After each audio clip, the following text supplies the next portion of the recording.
Right, are we doing a proper competition? Yeah.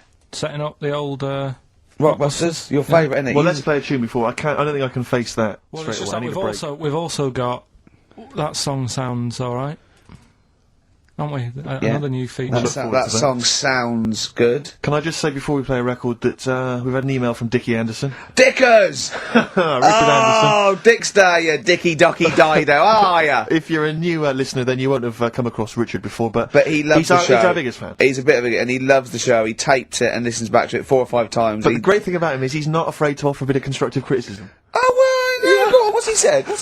All I'm going to say to you is he said, is it true that companies are now getting rid of hold music and are instead using your show to irritate their customers while they're waiting on the phone? I don't know. We'll look into that, Dickie, but thanks for that. Do keep your suggestions coming in for roles that you'd like to see Karl playing in future editions of that quiz. This is the most popular competition we've ever done. Has it got a name yet? Have we come up with a name? Holly wouldn't. Okay, brilliant. Well, anyway, we've had some suggestions. Neil Wilson in Bedford, he suggested he'd like to see you, Karl, playing the role of Clyde the Monkey in Every Which Way But Lose. That'd be great. And also an excellent suggestion from Lee Gridley in Essex. The obvious role for you is, of course, Dustin Hoffman as Rain Man. I said that, didn't I? That's perfect. That'd be great. Yeah. Just imagine me going, okay, you remember? Bet 2 for... Good, yeah. Well, you've lost again, yeah. That'd be fantastic. I'm worried that I don't know, it's a bit of a stretch, Karl. Can you play someone who's that clever? Give it a go. Yeah. I want to do Elephant Man. Okay. Why, what sort of ideas you got for Elephant Man?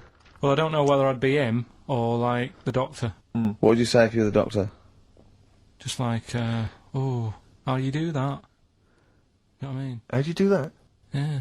Ooh, look at your head. Have you seen your head? Or he goes, I'm not an animal. And you go, wow. It's 50-50. Judging by your head, you are. Yeah. Forrest Gump? Yeah, do that. Yeah. It's loads, isn't there? Yeah. We'll keep them going in. That's brilliant. So, the competitions don't stop there, sadly. No. Rockbusters. Oh, God. Right, how about, we've got this other thing, right, this other music thing. How about we make that part of it? How many competitions have you got? No, well, this is what I'm thinking, right, because we can, if you're not happy with Rockbusters, if we add a little bit to it, and they love the bit I've added, then we can slowly fade it out without them knowing. That's it, do 2 of your Rockbusters and one of these. Right. Are these the prizes, Karl? They're the prizes. Well, let's do the prizes. Quickly go through them then. Yeah. Alright, what have we got here? Let's speed this up, because I'm dropping off now. I think it's either warm in here, or this isn't the most scintillating conversation we've ever had. Okay, firstly, there's a CD here. It's tracks that were sampled by various artists, including Jay-Z, Happy Mondays, and so on. It's the original versions. That might be quite good fun. Sure. I Love You. Let me see. It's a number of love songs. Yeah. You've got Blue featuring Elton John on there. Yeah. Chicago. Yeah. Nat King Cole. Some greats there, I'm sure. Yeah. Retro Dance Masters. Oh, yeah. That's another CD. Dance tracks, obviously, on there. Oh, it's still knocking about. The Best Air Guitar Volume 2. Sure. Rubbish. This is quite good, though. It's Paul Whitehouse's TV show Happiness. That's the first series on DVD. We've also got Stephen Polyakoff's The Lost Prince. You can have that in your collection. Probably never watch it, but it might look like you're slightly classy and arty. And Is there subtitles? the best one-hit wonders album in the world ever. You got stuff on there like Nena, 99 Red Balloons, and M's Pop Music. So not that bad a selection actually this week. He's cut out some of the chaff. Right. Yeah. Okay. So right, here we go. Rockbusters. Rockbusters. First one. We'll do 2 of these, and I'll play something in a minute. Right. First one. The Australian picks 2 blokes. What? The Australian picks 2 blokes. The Australian picks 2 blokes. The initial? Yeah, the initial E, right? And the second one, that builder's a bit... I've got that already. It's annoying. That builder is a bit cute. He's a bit cute. Yeah. Alright. And that's BT. BT? BT. That builder's a bit cute. Yeah. And the Australian picks 2 blokes, E. And then what I'm going to do now is play some sound effects that make up a song, and you've got to guess what the song is. Go on then, just do it and then shot on me something. Here we go.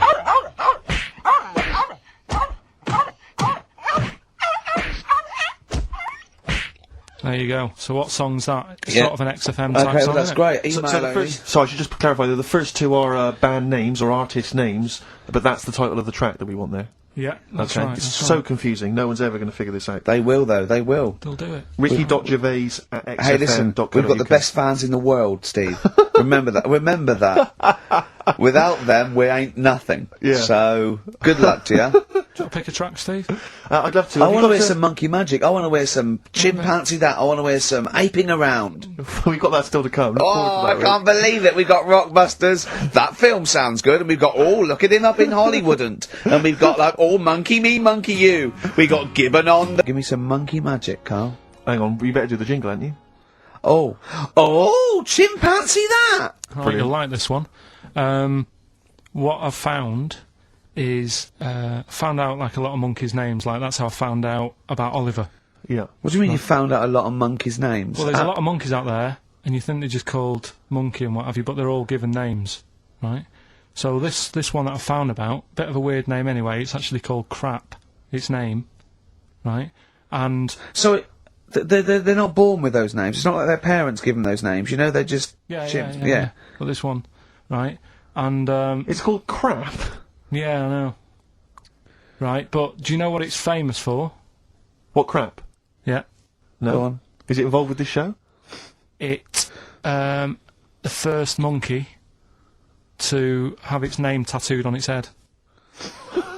Yeah, again, I will say not by choice. There is no way that a chimp would go down to Camden Lock and go, are you a registered tattooist? I am, yes. Yeah, it's the cleanest, yeah. Go, okay, Can I have a look through your book? Can I have a look through your book? I'm looking for something quite gothic, but, I'd like, you know, what's your name? Crap. Oh, I'm not sure I can do that because you're not drunk, are you? I haven't had a drink. I haven't had a drink. I've had some Mbongo, and that's all.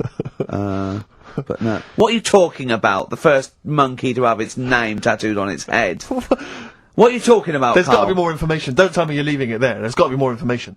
That was it, and then I read it thinking, well, that's weird, because that means there's loads of monkeys with tattoos on their head, if that's the first one. No, it could be still the only one. First and only. Yeah, but would they report that? What do you mean, would they report it? This isn't the Washington Post you're reading.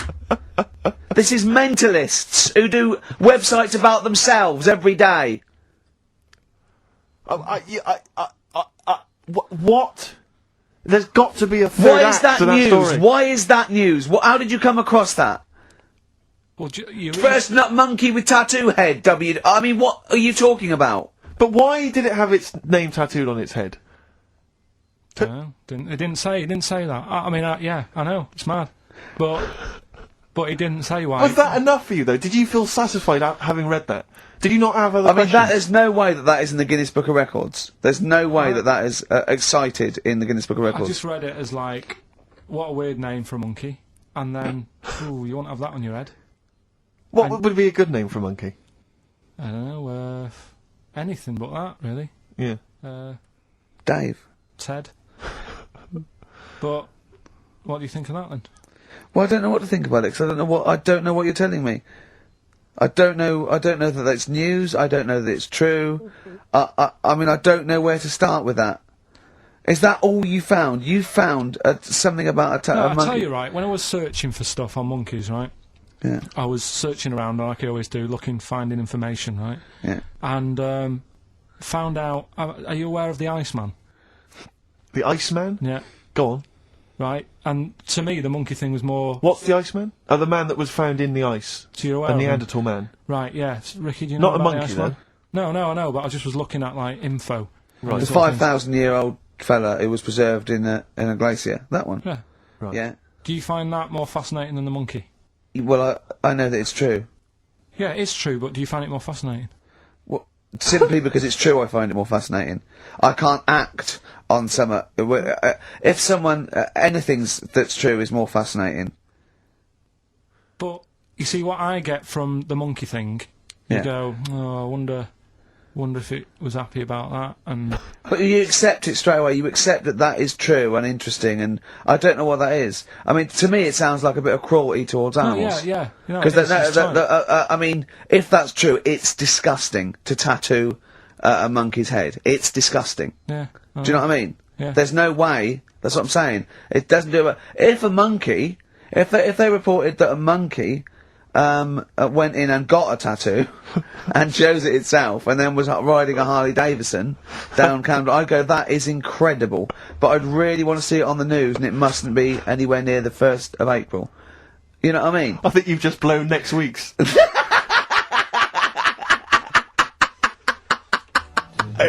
David Bowie off Space Oddity album, XFM 104.9. See, I don't know where, I thought you'd sort of learnt a little bit, Karl, what is an interesting fact and what might just be a mentalist online. Do you know what I mean? Do you know what point we're making here? Why the truth is so much more even a little bit, even something that's just, you know, mild, but is definitely the truth, is so much more interesting than just wish fulfillment of truth. To me, if it starts with there was this ghost, right, it's not interesting. You could say anything. There was this ghost that could turn custard into wine. It doesn't matter. There was this ghost that had 9 heads. Doesn't matter. Doesn't matter. There was this you know, Carl's looking at you going, there's a ghost that can turn custard into wine. Yeah, it doesn't matter what you say after that. There's a ghost that can swallow alligators whole. The premise means it's not true to me. Do you know what I mean? It's like people say, you know what, God, right, he's incredible, I'll stop you there.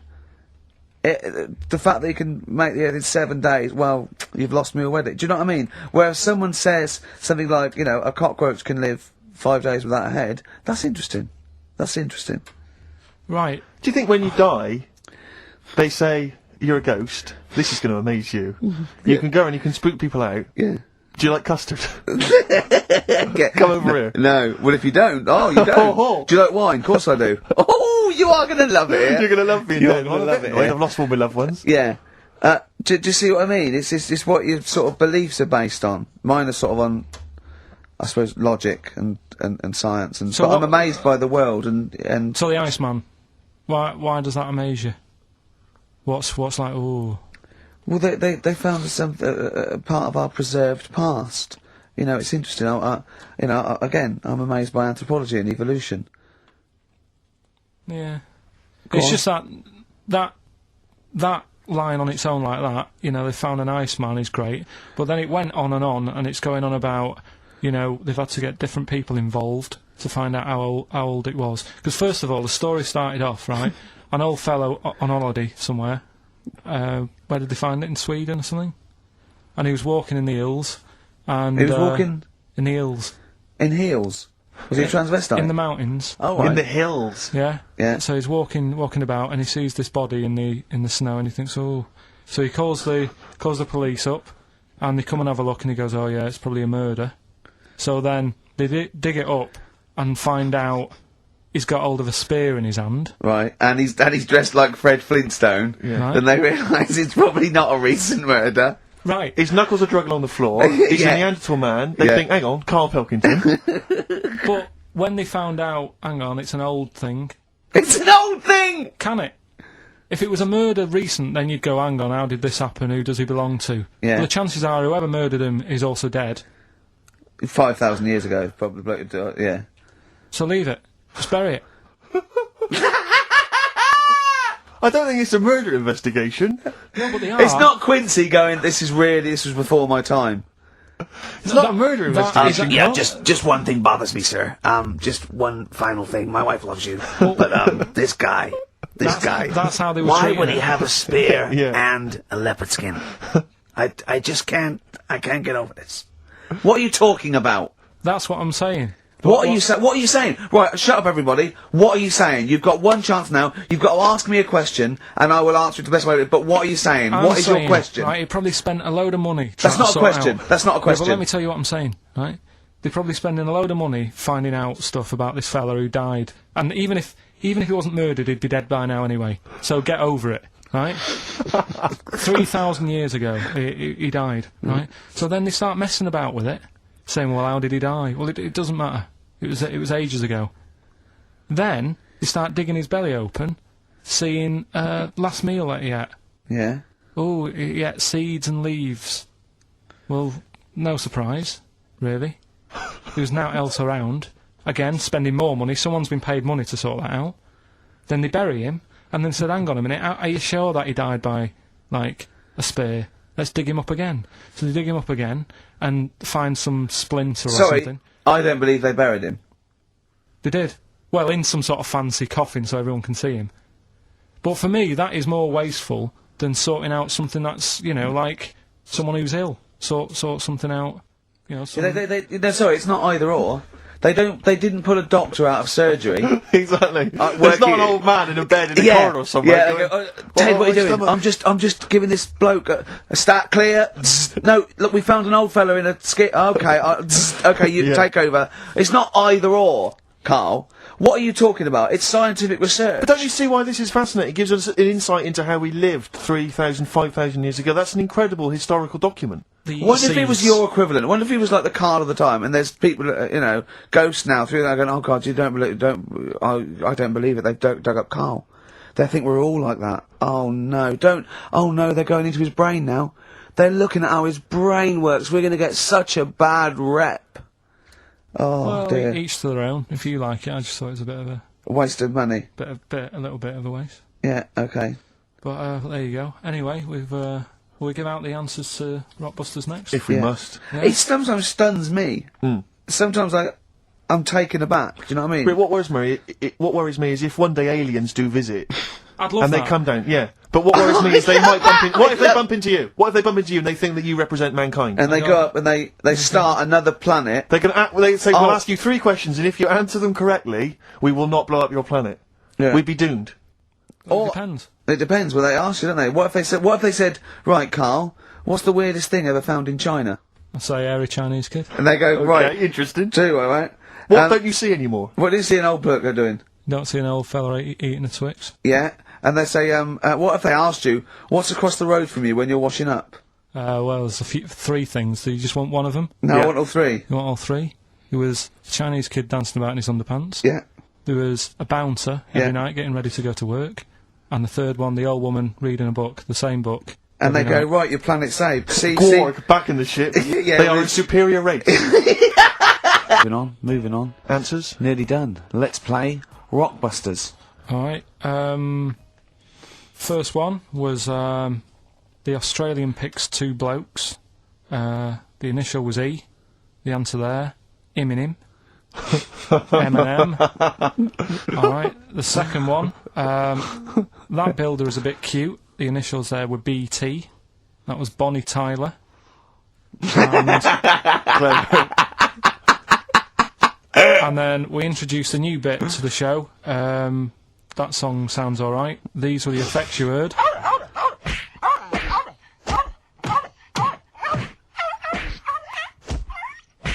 And that was Prodigy, Smack My Bitch Up. Who are you punching there? And could I just say, no animal was harmed in the taping of that effect. There you go. No. Right, so have you got a winner? Yes, Rob Preston from Croydon. He has got all 3 correct, and he wins a selection bag of shite. Exactly. So, so good luck. Enjoy that, Rob. If you can. Yeah. Sell it. Record and tape exchange within 40 minutes of receiving it, I imagine. One good album that he likes. Bob Dylan on the tracks for all this bag of shite, please. Should we play a record? Absolutely. Can I just ask now, what are we thinking with Rockbusters? Are we sticking with this, or because I really thought we'd cancelled it? What about that format we've just done where there's like 2... This is another off-air discussion, I think. Well, I just feel the listeners should be able to contribute. They do. Yeah. They phone in and say, the show's rubbish, move on. Can we experiment on Carl? I'm a Yes. doctor. Yes. Yeah. I would like to tattoo on Would he Carl like a Kay. tattoo? Yeah. Oh, dear. Carl, have you got any tattoos? Have you ever thought about that? Any kind of piercings? don't like the idea. Don't mess with your body and that. Okay. He doesn't like the human body, he's scared of it. But I told you, didn't I, about me uncle God. Tattoo Stan. We've talked about that, haven't we? Yeah, tattoo stand, yeah. Yeah, he's got loads, and I Yeah. think now he sort of, looks in the mirror and think, oh, what have I done? Yeah. But then again, So do you. I was With me life, go telling on. Ricky before about someone who had a tattoo.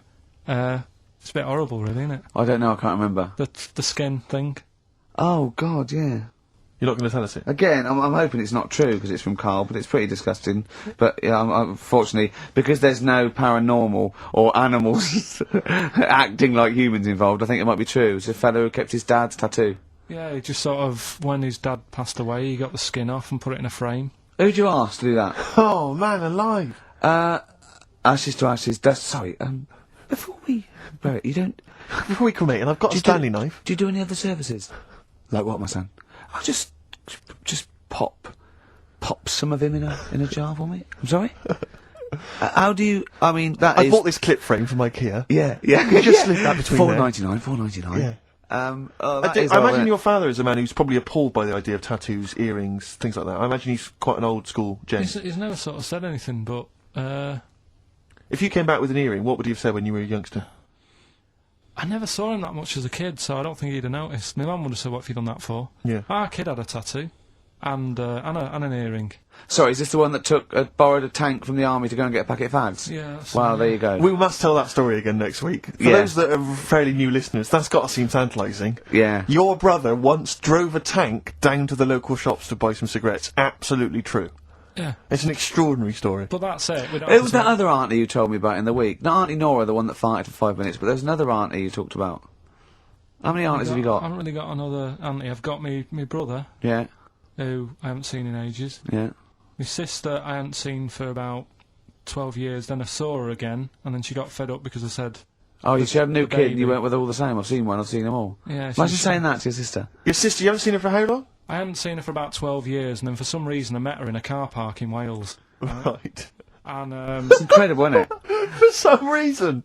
Yeah. and she got in the back of the car and she said, "Oh, I want to show you something, right?" And she got this picture out and said, "Look at that."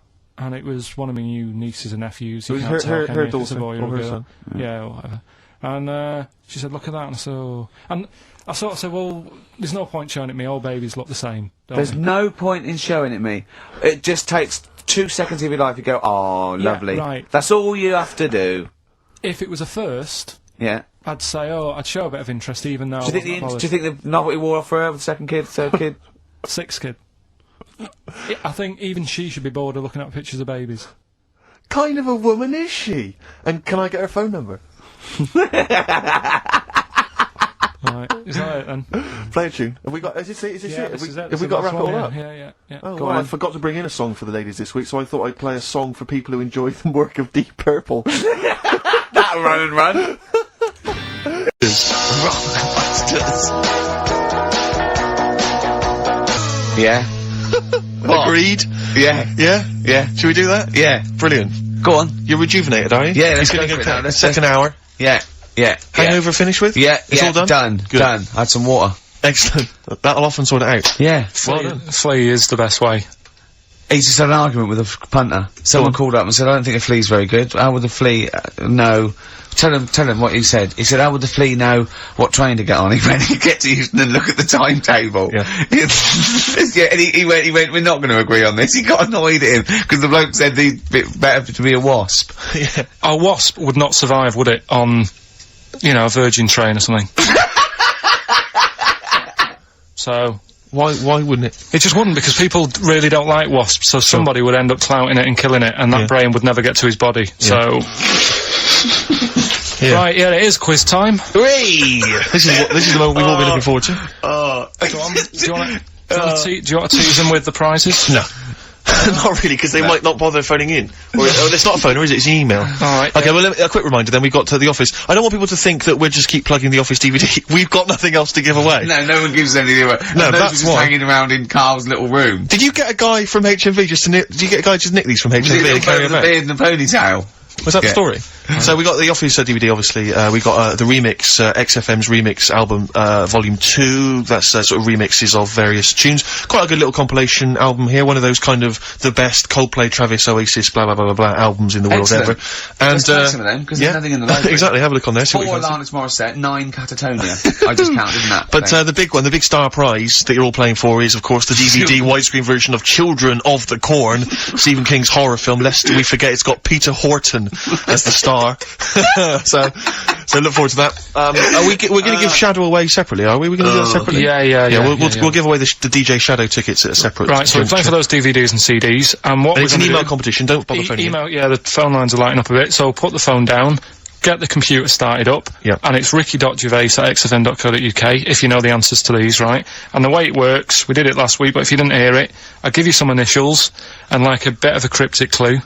So, and you work out who the band is or the artist, right? It's always a band or an artist. It's not any TV programs and that. So, say like last week we had S, didn't we? And it was better than the average homeless person. and that was Supertramp. Right, so it's not always XFM music, it can be anything. And there's 3 of them. They've got to get all 3 of them? You've got to get all 3 English and email in. show. How long this intro so far has taken. Yeah, but here we go then, right? First initials, LR.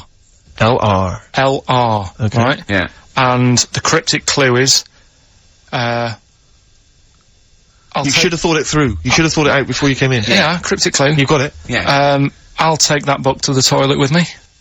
I'll take that book to the toilet with me. Yeah, yeah. LR. LR. I'll take that book to the toilet with me. And don't shout out if you know the answer, 'cause... No. No idea, Carl. No idea. Right, okay, so there's 1. Right, the second one, FL. FL. This one's actually been emailed in as a suggestion. Okay. That person who's done that, don't email in, 'cause you're disqualified from the comp. So... I'd love him to be a teacher. So- It'd be great, wouldn't it? Just to see him one day. Can't we do that? Can't we get you a placement somewhere for you to teach history to sort of like, 14-year-olds? I think science, Rick. Science would be good, yeah. Right. I'll tell you what. Go on. You got a lot of... just quickly, for me, Carl, explain, say, what can we get into explain that everyone learns as a kid, science? Photosynthesis. Right. So, FL, right? FL are the letters, and the cryptic clue, blow the candles out before you eat the cake. Blow the candles out before you eat the cake. Yeah. Blow the candles out before you eat the cake. The letters there, FL. Alright, Right. we've got LR, we've got FL. Yeah. And finally, the third one, NS. Hold on, how many have they got to get? 3. Don't worry, there's no more after this, Rick. Right? NS. How can I wash up in something shaped like that? Right? That's one of mine. So very quickly recap, just in case we missed any. LR is the first one. LR. I'll take that book to the toilet with me. Cryptic clue. We had FL. Blow the candles out before you eat the cake. And the final one, NS. How can I wash up in something shaped like that? If you think you know the bands, you just email in ricky.gervais@xfm.co.uk. You win the DVDs, the CDs, and that's it. He's great, isn't he? I could sit here and watch him all day do this. Wow. So ricky.gervais@xfm.co.uk. And we'll give the answers out just before, we finish, because Okay. then we'll keep them hooked. Alright. Carl, just briefly, this is module 4A, natural history. Yeah. Just briefly explain evolution. So, natural selection, origin of the species, Darwin. Just briefly describe. That's the monkey thing. It is, isn't it? Oh, well done. Yeah, go Play a on. tune, Carl. What do you have fancy playing? Rick, I know you're always keen to rejuvenate the reputations of certain artists when you think maybe they've been kind of unfairly treated in the history of rock and roll. Yeah. I'll tell you a band I've always thought has been treated badly. Yeah. The Lemonheads. Go on. You with me? Yeah. Yeah. Lemonheads, if I could talk, I'd tell you. Yeah. He wrote some good little tunes, Evan Dando, before he went a bit potty. What would you rather have, right? Carl, would you rather have a lemon for a head, a radio for a head, what other band is there with something head? Radiohead. Oh, you've done that. Yeah. Or a talking head. Right. Third one. No, but you don't know what, no, because you've got you, and then you've got someone else's head on top, and it doesn't shut up. It's my head. It's my talking head coming out of your head. Yeah, so a radio head, just a radio head, and you can tune in, right? You know you said, Carl, that wasps were one of the most irritating things on the planet. Can I offer another suggestion? Yeah. You with me on that? I am No, today. go on then. Okay. Educating Ricky, we got 2 left, haven't we? I'm looking We've forward still to got these. 2 more. We've still got, If Only It Was Raining, and, What's Tomato With You?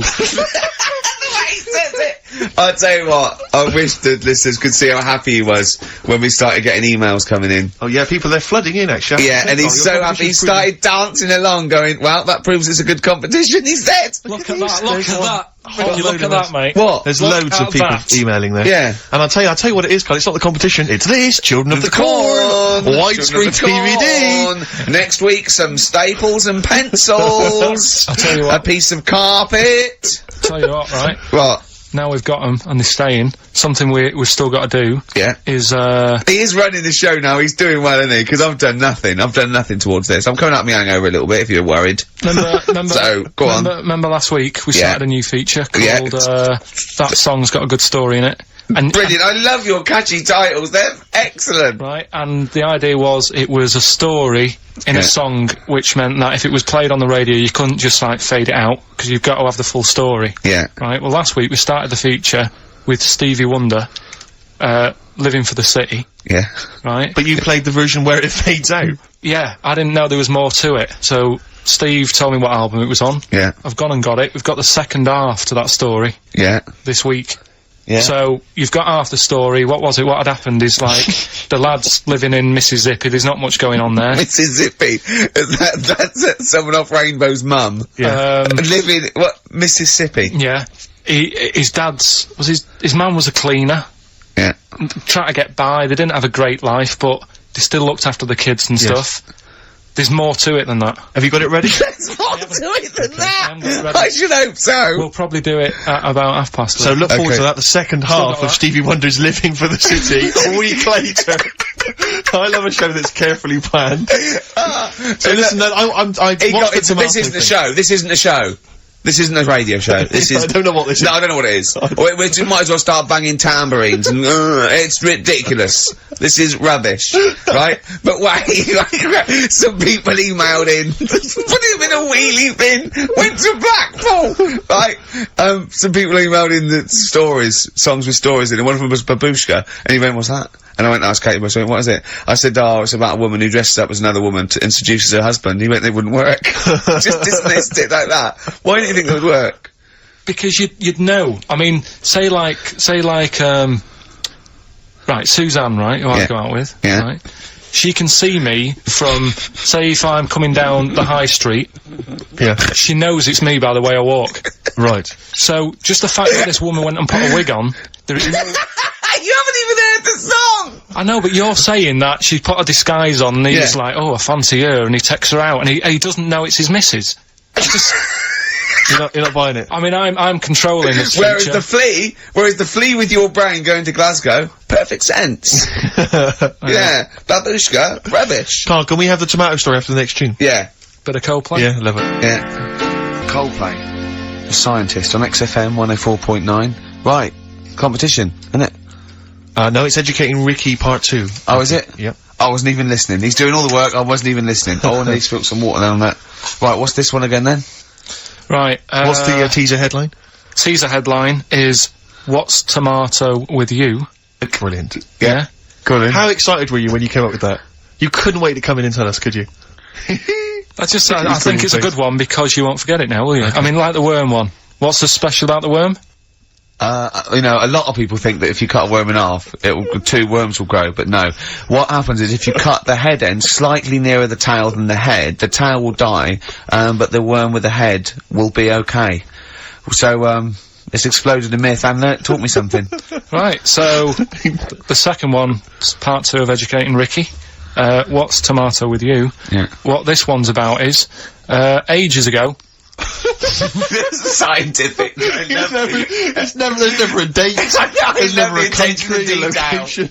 Okay, settle down, children. This is A-level history. Right. Once upon a time. Yeah. When a mental place with swords was a king, forget his name, but he was a loony. So, and it was literally ages ago. Yeah. So, good luck in the exam. Yeah. right? So, like, you know, alright, many years ago, Oh, yeah, yeah, cleared that up. Go on. they thought tomatoes were poisonous. Right? Okay. Because what they were Hold on, are they going to be proved wrong at the end of this story? Well, Because I don't want to give away the ending, but is it something to do with are they poisonous tomatoes? no. Oh, you're having a laugh. I don't believe it. But, Go on, but go what- on. They could have been eating tomatoes all this time. Oh, Steve, what's tomato with you anyway? Okay, so hang on a minute. what's Let's just tomato with you? recap quickly. Many years ago, Yeah. when people thought tomatoes were poisonous. Yeah. Go on, yeah. Well, they didn't know they were poisonous then, because they were still eating them. But what was happening Well, they're not. was- But they're not poisonous. but hang on a minute. Alright, let's not. I'm just going to listen. I'm not even going Okay, to yeah, talk. no, okay, I'm not going to tackle So, if you remember, years ago, they didn't have, like, pottery plates. they had lead plates, right? What are you talking? Just let him talk. Sorry, what year is this? Let him talk. Come on. Plates made out of lead, and Right. what they'd end up doing, they'd say, right, do you want a tomato? And they'd go, yeah, all right. And they'd put the tomato on the lead plate and cut it, and because of the acid in the tomato, right, it would sort of make the lead runny, and the lead would go into the tomato, and they'd say, oh, it's lovely this, and they'd be eating it, they'd get food poisoning, lead poisoning, what have you, and they'd be really ill. So they thought tomatoes were poisonous, so they didn't eat them for many years. And when then you say someone they, said, do you "This mean didn't the people happen." of Narnia? Yeah, this didn't happen. Where was Carl. this happening? Sort of in Britain and that. You put him on the spot there. Oh, I hope there's no uppity pupils at this school when they go, what do you mean, sir? Oh, if you're gonna... Oh, I'm fed up with you. Do you understand? No. So the acid... No, you've got... No, right, okay, first of all, Carl, where'd you get this information from? Where did I 14 get times that? as well? Do you know, You can't remember. I don't know where I got that from. I don't know where I got it from. But why don't you think that makes sense? But, what? Someone once got lead poisoning from a tomato? Not just one, loads, and then all of a sudden... No. Why is this educating me? Because I'm telling you that tomatoes, you But I eat them... can't take anything away from this. Yeah, I don't know what to take away from this. What have I learned? What have I learned? Don't mix lead with tomatoes. Why is this educational in any shape or form? What are you telling me? A long time ago in the land of Glunk, right, where the ninnies did slib, right, they thought tomatoes were poisonous because they ate plates of lead. What are you talking about? Yeah, but we all know tomatoes aren't poisonous. Is that what we're taking from the story? Is that the moral of the story? Don't believe these people that I'd never heard of before. What are you talking about, Carl? I think it's a bit weird. It's a bit weird, yeah. Is these the same people that were spreading those malicious worm rumours? My hangover's coming back. I've got to get some water. Play a record that was rubbish. I'm eating. Hey? I'm eating. So am I. Carl, you have to carry on. Right, yeah. We're all eating. Those crisps, food crisps. So last week, yeah, you were playing your feature, that song I shouldn't switch off because I'm enjoying the story. Yeah. And we played Living for the City, only you played the single mix, which doesn't have the entire second act, if you will. So, Carl, you've not heard it before. I've You're never heard it before. You're excited to hear the second act, because as far as you're aware, there was a young guy, he's living with his family, they're fairly impoverished in Mississippi, but, you know, they're happy, they're getting on alright. But you're not even aware that he's moving to the big city. No, it just fades out. Well, that's the city in question. I mean, I've liked this song for, must be, 3 or 4 years, and I've always listened to the single version. I had no idea that I didn't know the full story. So, yeah. It's not, I mean, and I know your attention to detail, you like to know the full story, like, where everything was. Well, the whole idea of the feature is to say, you've got to listen to the song. Where was the lead plate thing? Where was the lead plate thing? Where was the lead plate thing? That was like a few years back Where was it? Where was in it? Britain and Scotland. Yeah. It was a problem all over the world. They had to deal with it. You're making it up now. Is it something you saw in Lord of the Rings? Yeah. Right, so anyway. Yeah. So the Lion and the Witch, yeah? Go on. Go on. So far then, what did we learn in this story from We learned Stevie so Wonder? far from Stevie that there's a young lad, as I say, he's got a family, he's fairly happy, except they're very poor, and they struggle to get by, but they're happy and they're doing it anyway. He's moving to the big city. Carl, this is the bit you didn't realise. Just play the track. Okay, here we go. So this is halfway through. This is now, halfway yeah? through the tune now. This is, you've not heard this before, have you? Let's okay. go. Sorry, we accidentally played an episode of Kojak. By mistake. We were going to play a song. Carl, what did you make of that then? Yeah, what's happening there then? Eh? He was living with his family, he was fairly impoverished, He went he's on a moved bus. to Is the that new... a bus he was on, was it? Right, so what's your take on it, Carl? After hearing that, what I've worked out by it, the first part that we heard last week, everything's alright, but it's not that great living in Mississippi, right? So he goes, I'm gonna go to New York. There's plenty of work there. Yeah. They'll sort of accept me as, and everything. So he goes there, and, the weird thing is, he's hardly, been in New York for a second. He gets on a bus, all of a sudden some cop is arresting him. He's like, what's going on? And then he's got 10 years. I mean, what you can't hear, because the levels are quite bad. I mean, I work with sound. I can't really hear what's going on. You're criticising I'm Stevie sort Wonder of now. guessing that he didn't pay his bus fare or something. And, 10 years. He got 10 years for that. I really don't know what was going on. Right. But you're not happy because obviously it's quite Do you think Stevie Wonder left out some vital ingredients in the story in your education? Like where it was, or at least he got where it was. You can tell what year it is. It's right in the mid-70s there. That funky New York 70s sound. Alright. Yeah. You're pretty disappointed, aren't you? You're pretty worried because So what went on? yeah. What You know, happened? well, you're aware, Carl, that because that shows quite a bad image of New York. It's quite an intolerant city, by all accounts. They arrested a guy, But it is quite seemingly bad, for 'cause being black. That's one song where you shouldn't go to New York. Killing a Georgie Rod Stewart. That lad, he was doing alright in Scotland and said, I'm gonna go to the big city. He got done in. Yeah. Seems to me it's that you don't go there if you've got, like, problems, don't think New York's the answer. Right. Oh, hold on, yeah. So what you're saying, that if you're a bit fed up with your life, but you live with your mum and she's, like, really nice and you got friends, and life's not that bad, Yeah. don't go and be murdered, or what? What are you saying? Don't go and be murdered. Well, Don't go and... leave What? Go on. Leave home, but don't go to New York. Right. There's other places. Where would you go? Sheffield? Well, don't know, but Yeah. But So- you're a little mank lad, weren't you? You're in your garden. We had your train set. Your brother blew up. There was a horse next door, and you thought, oh, I want to go to London. So, do you know what I mean? You're like that. yeah, but first of all- You're in many ways like the fella Yeah, in well, that song, and like Georgie. no, because In many ways, you are a bit like Georgie, aren't you? I had a car, so No, are you a little bit like Georgie in many no, ways? I didn't What? get on a bus. I had a car, so I wasn't gonna have the problem he had for a start. Right. But I mean, I suppose there's loads of things you can look at that story and take out of it. That's what I like about the feature, right? What? So That's what you like about the feature? the feature that we're doing. All right. That song's got a good story. If you had in a time machine, where would you go? What year would you go? Would it. you go Probably the 60s. Okay, would you go forward at all? What's your favourite year in the future? No, I don't know. If someone could tell your future to you, if someone wouldn't could, do it, wouldn't do it. you wouldn't want to know. No. You wouldn't- straight away, you knew that. Straight away, there was no hesitation. Yeah. You've thought about this, haven't you? No. You've thought Okay. to yourself, if someone can reveal my future, Carl, you're not gonna know. you've got to do one of these things, right? You know, like Quantum Leap, like a fella in Quantum Leap. What's his name?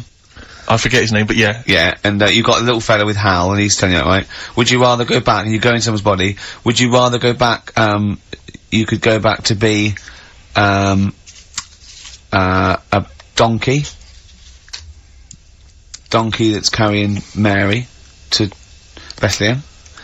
You could, be a Saigon prostitute in 1975.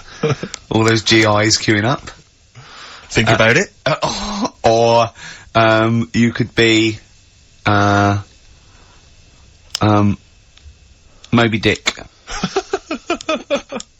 Which of those would you be, Carl?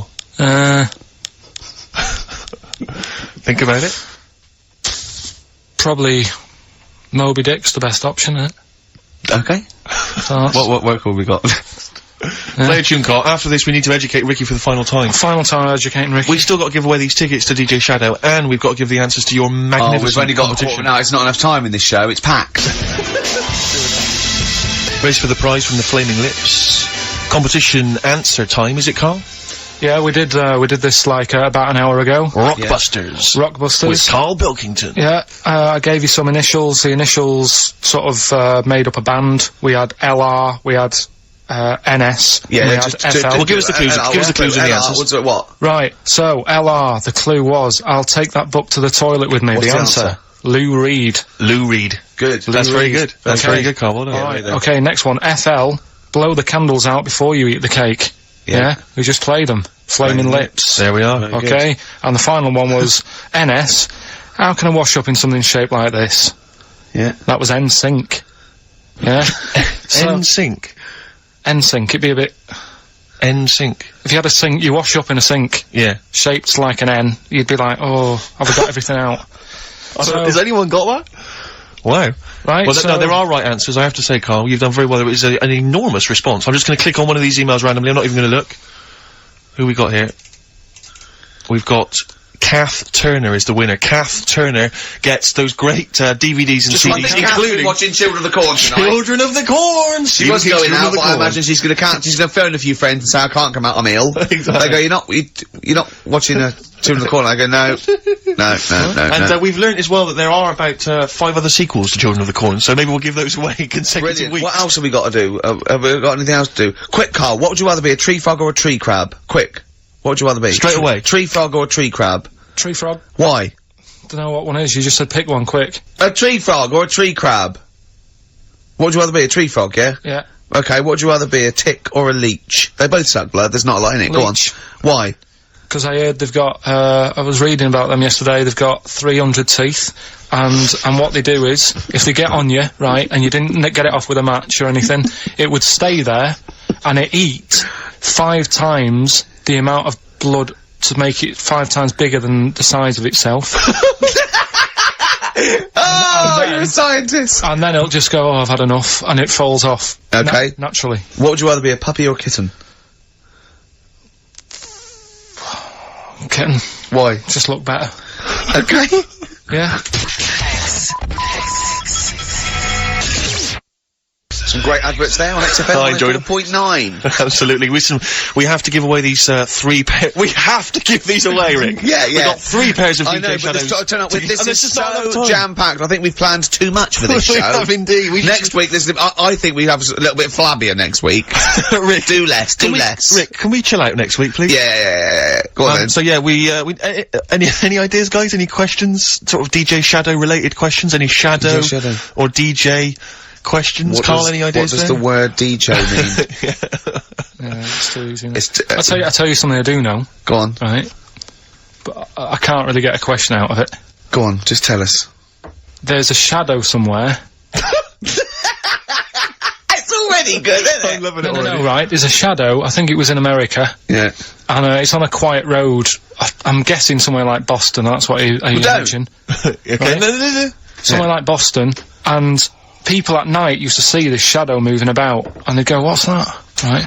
And it got known, the town, the little local town got known for this shadow, but it didn't cause any problems. People What are you talking about? Just you've lost me. What are you talking No, about? do you know, like, some places get famous, like, Scotland's got the Loch Ness Monster and that, but No, it doesn't go cause on, any, yeah. but it doesn't cause any problems. It doesn't exist, go on. Right, so there's this shadow walking about on the road. What do you mean? No, what, see, again, rubbish. Right, so it's walking Nonsense. about, Where did you read this? Where did you it's see walking this? about, this was on the internet, and Oh, I'm sure... sorry! Sorry! I thought it was shite. I didn't know it was on the internet. Right, so this shadow is moving about, and, Independently of an object. yeah, and the local mayor and that is like, yeah, it's a bit weird, but it's not harming anyone. The mayor involved! Was he elected to that post? Hey, Mayor, we got a problem down here. Seems like a shadow. Well, it's not causing any. No, it's Is just it causing any problems? Yeah, go on. But that's the thing, it was left for years, and then it did start causing problems. I see, that's it. If you leave these shadows to go unchecked, Rick, they go crazy. Yeah. You let them run amok in the Yeah. city. Yeah. You've got to stand What down did it do? on What did it Roman do? shadows. What did the shadow do? It was pushing people off the bikes. It was what? It was pushing people off the bikes. Oh! I'll find out more for that next week. Right, that'll tease Oh, them. you're a maniac! We'll do more on that. We haven't had time for educating. Please never have children. Right, listen. You're Just promise me now you'll never have kids. We haven't got time. Okay, now listen, for- alright, DJ Shadow, have we got time for these to give these tickets away? Yeah, if they just call up, we'll. No, I'll tell you what, I've got a question, right? Go on. Where does Carl think this may have taken place? If you've been listening to the show, where do you think this evil shadow has been running amok? Let us know. The number, Carl? Good question. 08700 800 1234. So, Excellent. but that's it. We are actually out of time. We are indeed. now. Have I got time for a song for ladies? It's a bit tight. I was Why? told to finish It's now. 5:02. I know, but we've got to get finished early today. So Why? just because we have, and we're wasting more time talking about why we have to. Oh, this is pathetic. So they call up. Where did they see the ghost? Yeah. And you've got to pick the tickets up from reception. You can go tonight, see DJ Shadow. That's Shoddy. it. This Right? is shoddy. Right. See you then. On XFM 104.9, Ricky Gervais, Steve Merchant, Karl Pilkington. You'll be pleased, Rick. Go on. Ricky Anderson has emailed in. Dickers! Dickers Danderson. Oh! Yeah, what are you doing, Dindo? He's probably our biggest fan. Diddler, you little diddler. Exactly. He has emailed in, as ever. Ricky, your show fascinates me. How do you maintain such levels of senseless drivel? That's from Randers, from Randy Anders, as I call Little diddle doggers! Oh! So, thanks again, Dudley. for that, yeah. Well done. He's yeah, that's great. I Nice get stuff, a eh? buzz. I was disappointed last week where he didn't. What? Ask him why he's didn't He email us didn't last. respond last week. No, it's a shame. Probably that. busy. I don't believe he had something better to do. Well, I wouldn't have thought so. I can't believe that of anyone. No, when no, on you've a got Saturday this sort afternoon. of level, Exactly. intense chat. What have you done this week, Carl? Well, I've had a few days off, haven't I? Yeah. Still, doing stuff for this show and that, but managed to Well, get a not few really. hours in. Yeah. Not really. Just doing nothing, and bought a place. So I was looking at kitchens, Yeah. weighing some of them up, and Yeah. Checking them out. checking them out, and also ordered a sofa. Yeah. Nice sort of comfy, sort of leatherish sofa. A leatherish. Oh, I don't like leather sofas. I don't, No, yeah, but what are you picturing? A leather sofa. A leather sofa. Yeah, I but just like don't, what? it's squeaky and it's. No, this isn't. This isn't isn't. it? No, this isn't like that. But I want a really old, sinky into fabric. I want a sofa that is as comfortable as a bed. Do you know what I mean? Well, if it was acceptable, you'd have a bed in your lounge, wouldn't you? If that was allowed, Yeah. without seeming like you were sort of, like, elderly, or That would be just- good. And I'd have a drip going in. Yeah. Sort of like with nutrients, because I can't be bothered to chew. No, you and can't, lager, sort of lager with sort of vitamins. Vitamins and pumped then in, yeah. and then one going from my knob down to the toilet. To the lavatory, yeah. And with all the remote controls, and that would be amazing. To be fair, you're almost there, Rick. I've certainly seen the toilet tubing when I've been round in the past. My dad's bed, right? My dad would never change his chair. My mum would try and get rid of it because it would just fit to him and it'd just be absolutely dilapidated, right? And What, same he's with like, his bed. he had like his own chair in the lane. Yeah, his own chair, right? And then and his bed, right? When they had separate rooms towards the end, and his bed, right? It had it for years, and it was a big dip.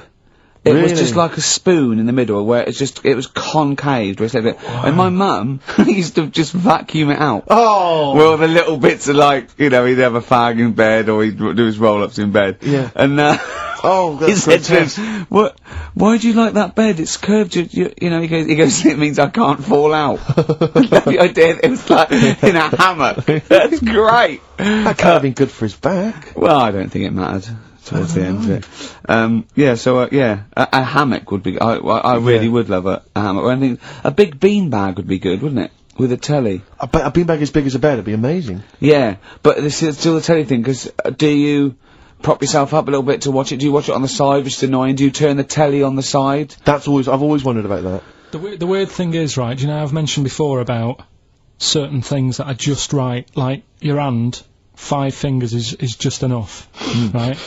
One more, The sex tips. it ruins stuff. Yeah, one less. One less and I was saying about drying your pots and that, it'd be really slippery and that. Yeah. Right? And the weird thing is, right, I think that's what nature had in mind. no, Yeah. but like my mum and dad, right, they moved to this little house, right? And they had loads of furniture that they've collected over the years without chucking out, and they've moved to this small house, so they just had too much furniture, right? And they had this double bed, and that was for when friends come round and that, they can stay there. But the problem was he wanted to sort of put these wardrobes in the bedroom, right? Right. That went on either side of the bed. Sort of wrapped around Because the bed. yeah, but because the room was so small, he thought, I can sort that out, Yeah. right? And he sawed the bed. He sawed the bed. He sawed the whole thing, so you've got like your mattress, your bed, and everything. And What, he sort just sliced some off? Like a big sandwich, just cut a bit off just the cut- edge. the crust off. About how much is that, would you say? About 8 inches, 6 About 8 inches. inches. But hold on, but that Well, he won't cut work. Because it'll all fall out the side, and then what happened to the springs and all the supports and stuff? He It'll just sorted collapse. out. It didn't all come out and that. I mean, it's not the comfiest bed. but the weird thing is, he did it, and even though it's only like that 8 inches or whatever, it totally ruined it. It's Yeah. like, Well, of course it would. no, but what do you think I mean? I don't mean it ruined it as in it looks a mess. No, it would have been uncomfortable. Not even that though, just the fact it's that little bit shorter. It's like, God, for 2 people this is hard work now. This is like, you haven't got enough room, even though it's only 8 inches. Why did he build the wardrobes first without measuring, putting the... I think he did all that and then thought, oh, it'll easily fit in there, and it didn't, so he had to sort of saw a bit off the bed. But it's just weird how only 8 inches... Did he use one of those electric saws? Yeah. And there That's was just, amazing. presumably there was just kind of What sort did of it- material and wood just flying everywhere. What did he do with the legs? Did he have to move the legs He in a moved, bit? he moved the legs. Looking at it, right, once it's got like the quilt on it and everything, you wouldn't know. I was like, Sure. yeah, that's alright, done a good job. Yeah. And I went to bed at night, he's like, you know, sleep well. Got up in the morning after having about 45 minutes sleep and said, something not right with that. Yeah. And he You goes, "What do really are mean?" your father's son, aren't you? I said, There's something not I said, right it's with not that. right. And he said, oh, well, I said, what have you done? It doesn't seem the same. And he said, oh, I had to shorten it, sort of thing, you know, to fit in the gap. I said, well, I can't sleep in it. I said, and there was a big kerfuffle. My mum was saying, look, you have our bed then, and we'll sleep in that one. And my dad was like, sod that, Yeah. Yeah, it's ruined. you know. Some idiot cut it. So, there was a big debate going on about where we should sleep, and I was saying, look, you know, I only come and see you, like, every couple of, you know, probably once every 6 months. I'm not being funny, but next time we go home, can I film it? Just for, do you know what I mean, Channel 4 or something? Well, you know, I mean, the Osbournes is not on at the moment. The Yeah, I know. Pilkingtons. Be- Now that would be extraordinary. oh, can we film it? That's brilliant. Is anyone from Channel 5 listening to this show? Or Bravo. Yeah. The Pilkingtons. Weird, though. Weird. Play a record? What do you want to play? Do you want to play, do you fancy playing something of yours? What, have we got I anything? don't know, something that was sent in to you, maybe? Oh yeah, no, I'll tell you, yeah, I'd like to play this. Yeah, Bronze Age Fox. Band from Bristol, my neck of the woods. Always play the working, tune, Carl. play the tune. Always working. He's Play the always tune. working. He's on the ball. He's on the ball. He's on the Bobby ball.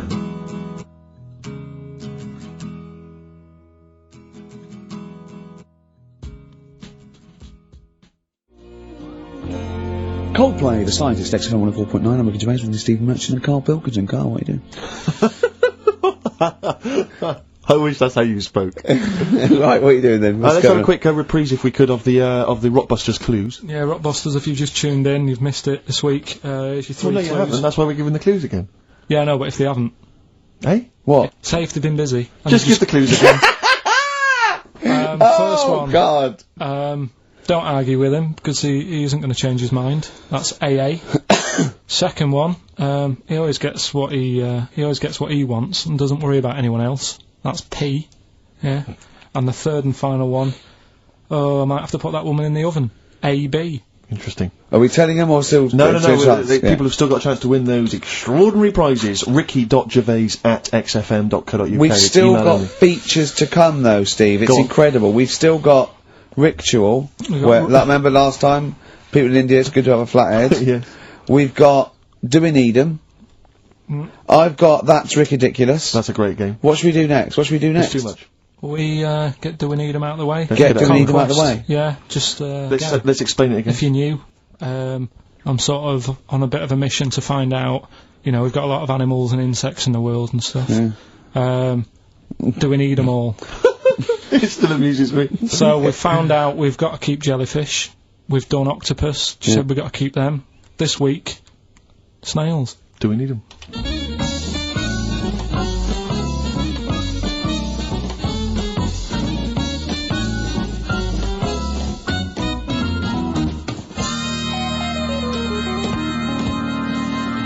Just doing some research, right? I'm sort of working my way through different creatures and insects and stuff that's on the planet, Yeah, right?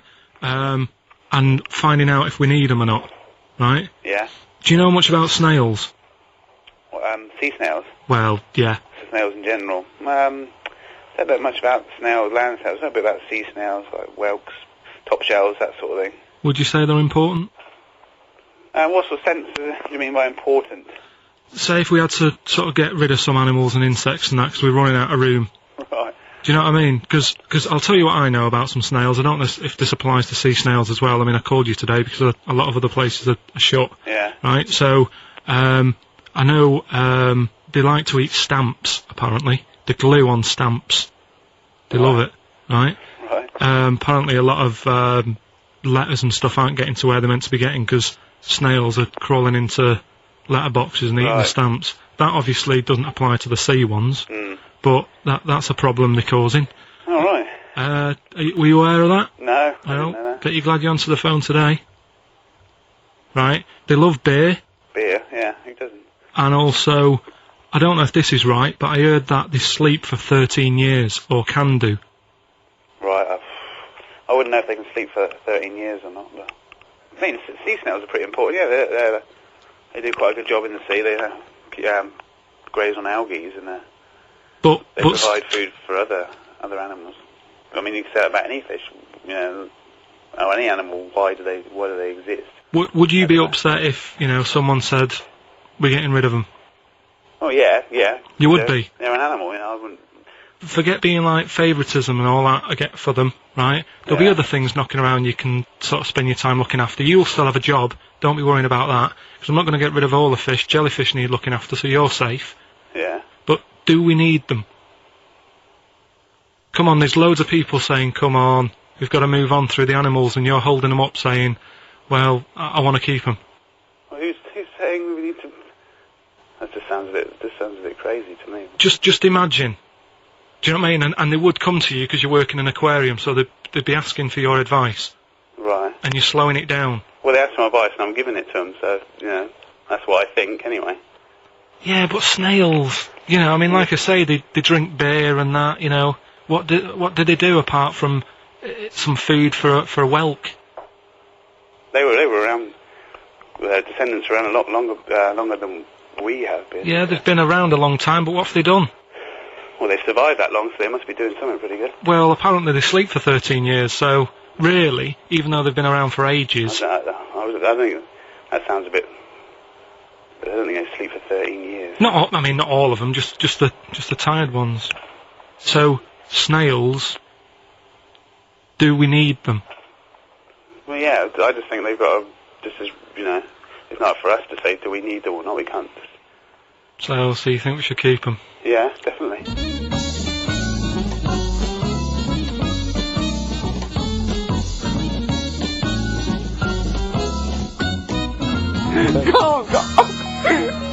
Carl, I'm proud of you. That was getting really quite annoyed. I know. What did he think he was doing? What? I don't know what you tell these people.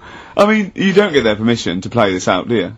You just don't tell the them. thing is, right, I sort of told him what it was about, but we won't say who he is or where he works, because it doesn't matter. I just needed to speak to someone who knows. I know the fact that you were trying to get an answer out of him by suggesting that he would be safe, because he could look after jellyfish if he gave the okay to destroy snails. He was getting livid, you could tell. Oh, God. Brilliant. So he's been around a long time, but what have they done? Well, that was great, Carl. Play a record. Well done. Bit of Amy Man. Oh, I'm obsessed with this song, Red Vines. It's brilliant.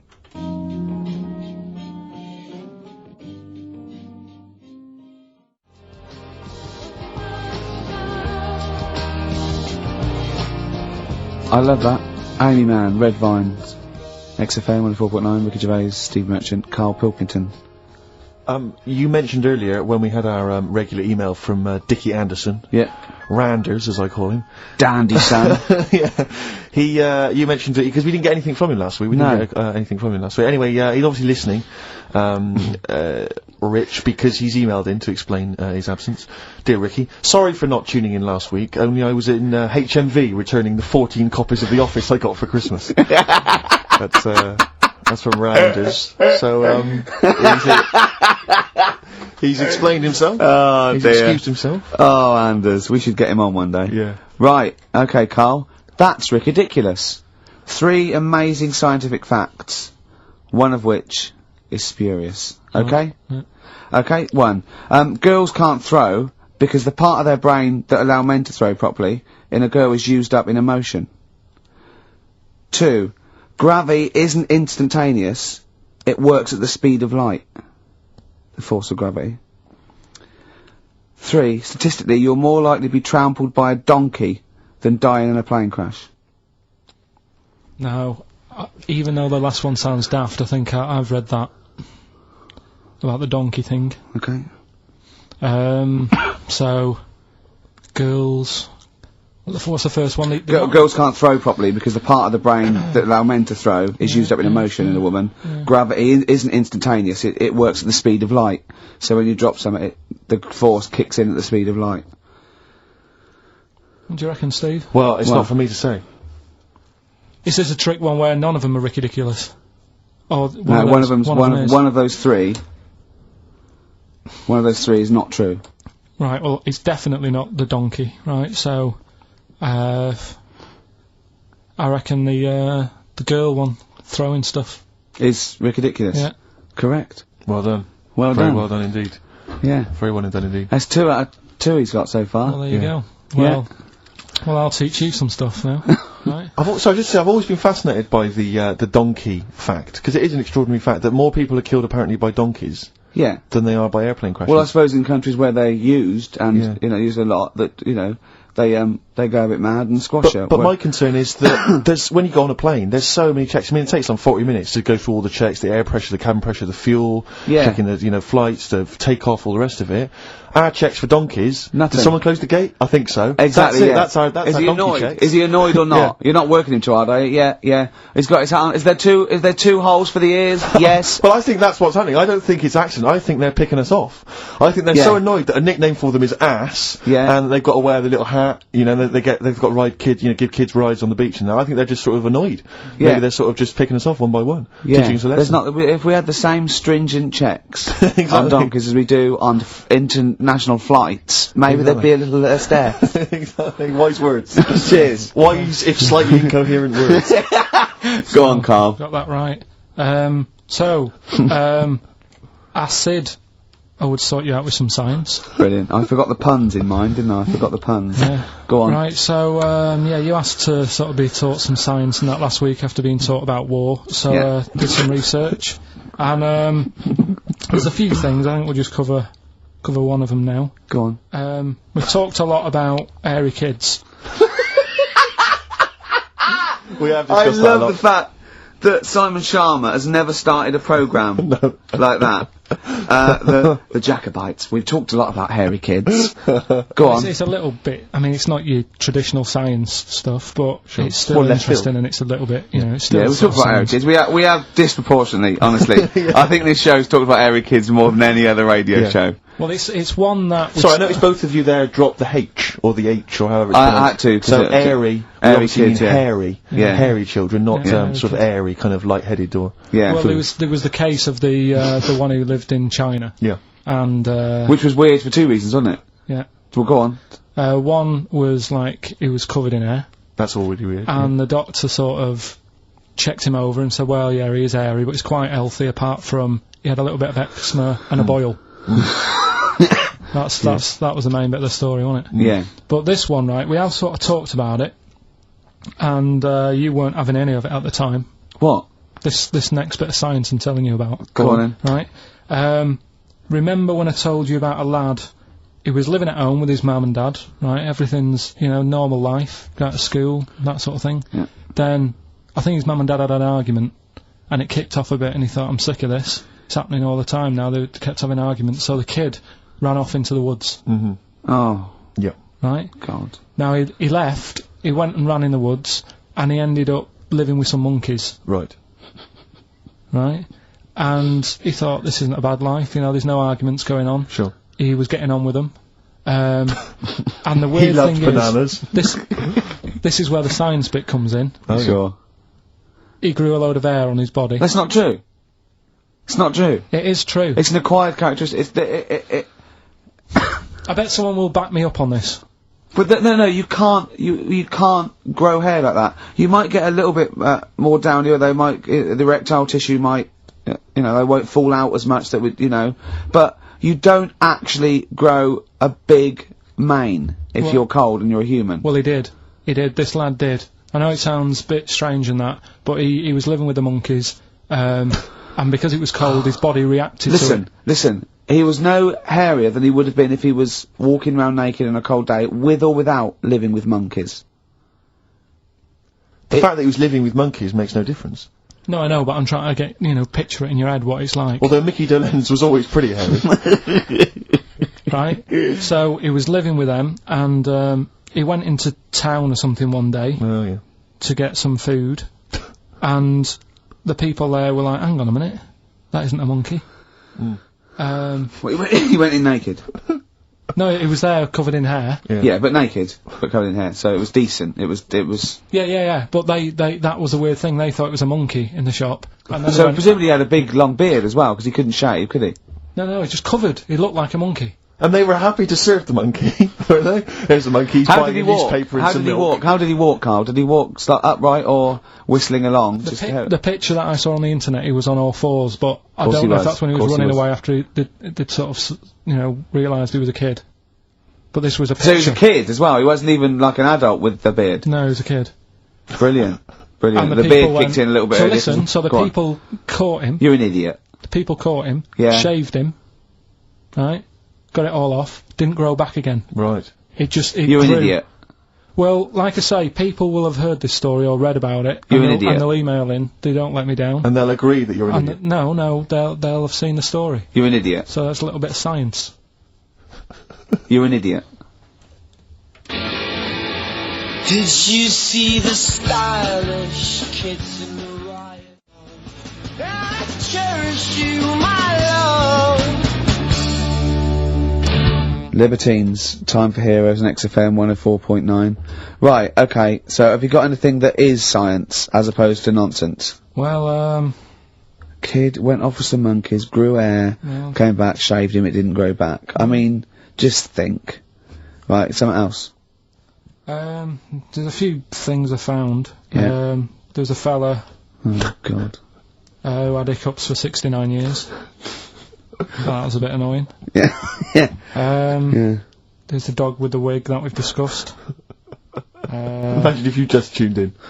Yeah. There's the dog with the wig that we've already discussed. Did we discuss that? Not really. Did I not tell you what he said? I did, didn't I? Yeah. Oh, yeah.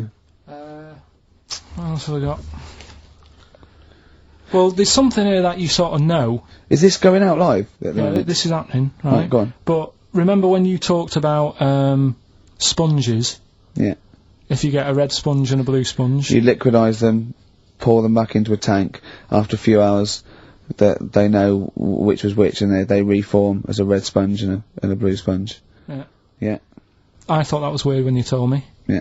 Looked it up, did a bit of research. Yeah. Thought that's sort of sciencey. Yeah. You can do the same thing with a mouse's brain. Okay. Explain a bit more. No, you can't. If you get a dead mouse, Yeah. put its brain into a blender, blend it up, leave it standing for a bit. Making that up, aren't you? You're confusing this. You watch Nigella Lawson make some sort of pudding. No. What do you mean? It won't work with the brain. Well, it does with a. I mean, not human brain. Don't be trying Although- that. although- But, no, a mouse one. A mouse one. And what happens? It sort of reforms, goes back together again. No, it's because apparently it's made up of the same stuff as. But it doesn't, does it? Because if it's dead, if it's a dead brain, the cells can't act anyway. The fact the sponge is that it doesn't kill the cells, it liquidises them, it doesn't kill the cells.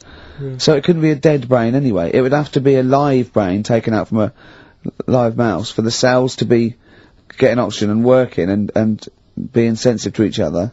And that, I don't see how that could work like it does in sponges. I mean,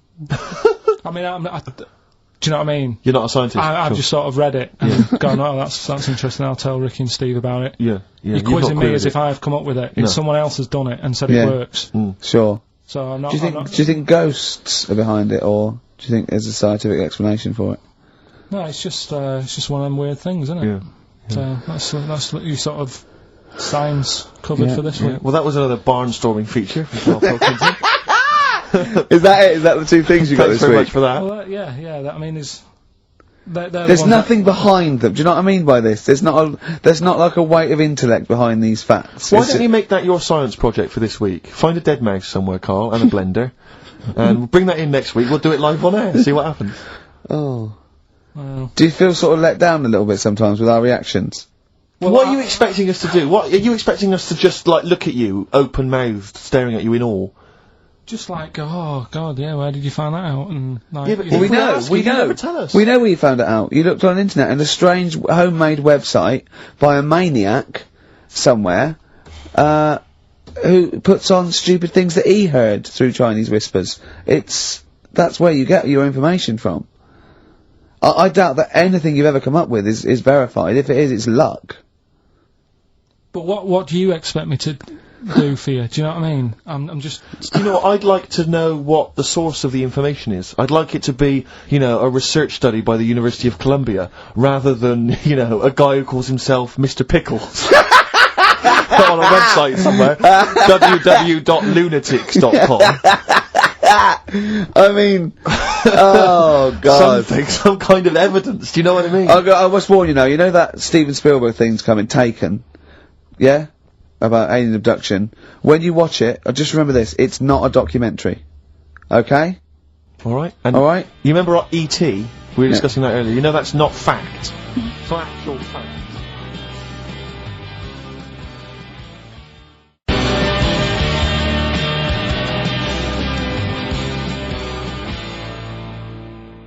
Brilliant. Black Star Radiohead from the Bends on XFM 104.9. Rick John has emailed in. Yeah. It looks here like he's maybe trawled the web himself. I mean, I don't know if people just immediately leap onto the web every time Karl says something in his defence. I think our listeners are always on the web. Yeah. Anyway, he seems like he's reprinted here a news story, which seems to confirm Karl's Monkey Boy story. Yeah, what was the news Doctors story? baffled by boy 6 covered in ape-like hair. Doctors in Kazakhstan are baffled after finding a 6-year-old boy covered in ape-like hair. Yeah. The boy, called Ablay, was found in a remote mountain village close to the Chinese border. He's covered in thick hair from head to toe and has an oval-shaped skull. Doctors suspect nuclear radiation or a genetic disorder may be responsible. Fine. But it's an interesting bit But, here. but sorry, it's not that you could have genetic defects. I've seen lots of people born with long noses, 5 feet, etc. I'm saying You've that been he to wasn't Bristol, normal. he wasn't normal, and then went to live with monkeys and grew the hair. Well, that's no, my true. point. But it says his mother and father are distant relatives. Such marriages are common in the Kazakhstan mountain hamlets. Now, the village elders were consulted as to what to do with him, right? Now these are the village elders, these are the wise men of the village, these are the people presumably that all year long are telling the village how to live, how to survive. Yeah, you're what in to charge do. because you've lived longest. Yeah, exactly. You presumably are solving any kind of moral conundrums, Yeah. any sort of awkward things. Do you know what they suggested that they do with their hairy son? Go on. Send him to the circus. The Carl's nodding. Put him in the circus. That was what they suggested, and the mother actually wanted him to go to school. Instead, there's a, I instead don't know, of the school or circus. circus, I don't know. We don't know what's better for him. Exactly. I'm not sure. We must consult the elders. What do you think, Carl? It's not a bad life, is it? What, the circus? Yeah. Well, you ran Kids will away love from it. it. Yeah. Love it. But remember that thing that I saw about that fella who, I don't know if I should talk about it really, it's a bit... Go on. Tell us now. You've hooked me. Come on. You can say it. It's okay. What, are you worried that it might be insulting to someone? Well, it's not nice, but... Well, you're not taking the mickey out of it. You're telling us... Go on. It's just, it was in that book again that you got me. You know, the book full of weird people. Go on. And things that are wrong with them, and hairy people, and Yeah. lad with 3 legs and that. There's a fella, basically just a head and a little body on a skateboard. Yeah. Right? Picture of him having a shave. And he was shaving with his mouth bit.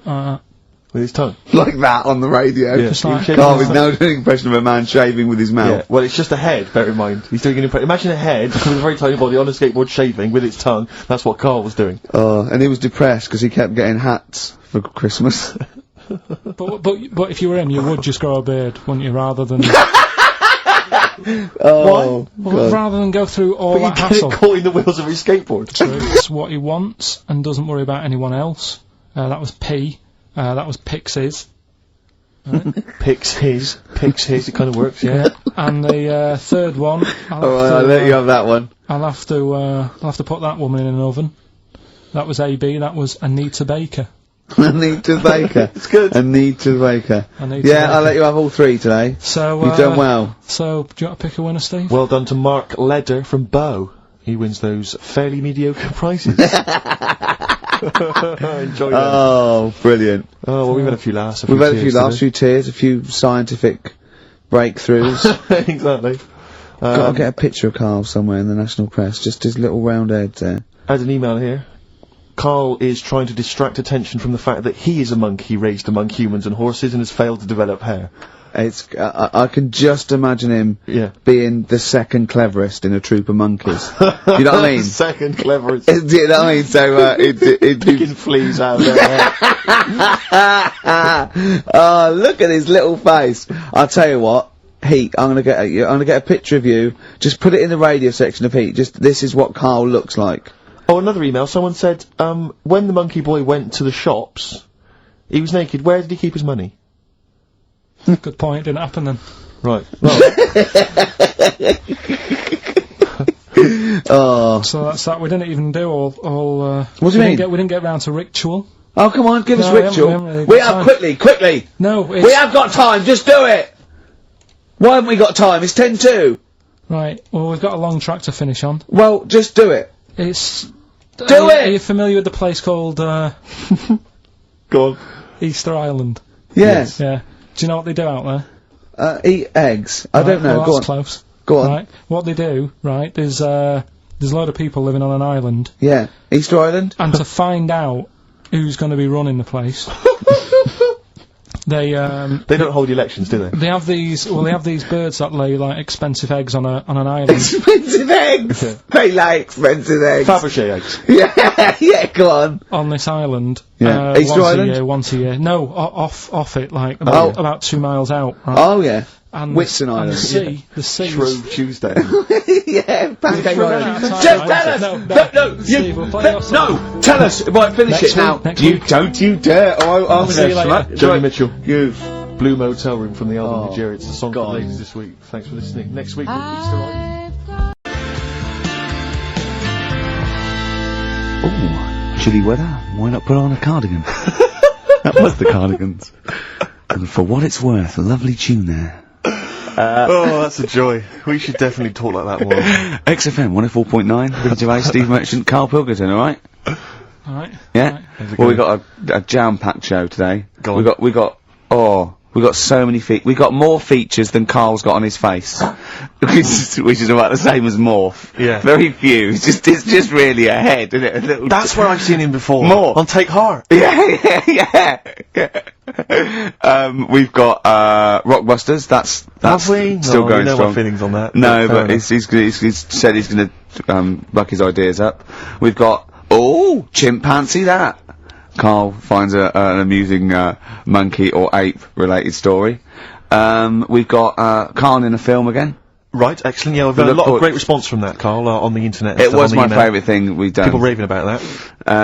So So what? Can we say what the film is this And week? excuse my French, we've got some bloody great music. Oh, pardonnez-moi. Wow, I don't know. I can't speak French. I wish I had Well, I'll just give you a taste. We got Oasis, Cardigans, you just heard there. We got Lloyd Karl. We got a bit of Pretenders coming up. Eminem, Feeder, Coldplay, all the greats. Can I play you some Teenage Fan Club later? Yeah. What should we have now? Oasis. Go on, Yeah. Brilliant.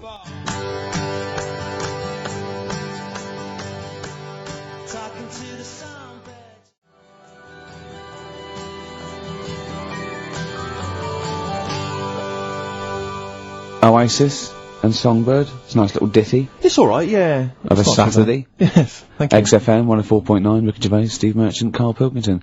I think we should go straight into it, Karl. I think we should do the competition. There's Karl in the corner. It seems a Whatever. little premature. Do you reckon? Yeah, I Do you think reckon we so. save it? It's Yeah, so good. We exactly. should tease it out of Well, them. it's a big thing. It's just that I've got absolutely nothing to say.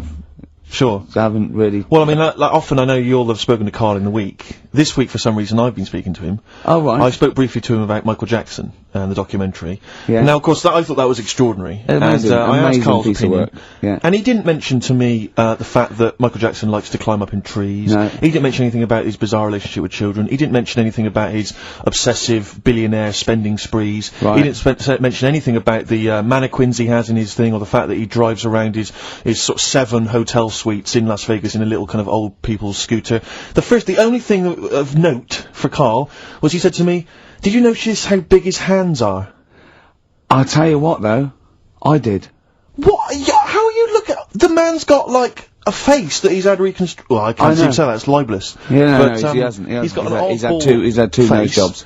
Yeah. And but you're looking at his hands. But I think it's because you look at him and he looks a bit like there's a bit of androgyny there, but it's sort of like it is quite a petite sort of old lady's face in a way, but then you see these labourers' hands come out. That's always the way with a tranny, isn't it? You know what I mean? What, you can't accuse him of being a tranny? No, he's not. No, he's not a tranny. No, I know, He's got enough issues, now you're accusing him of being a tranny? I like him. I thought he came out that brilliant. I thought it was really, I really felt sorry for him.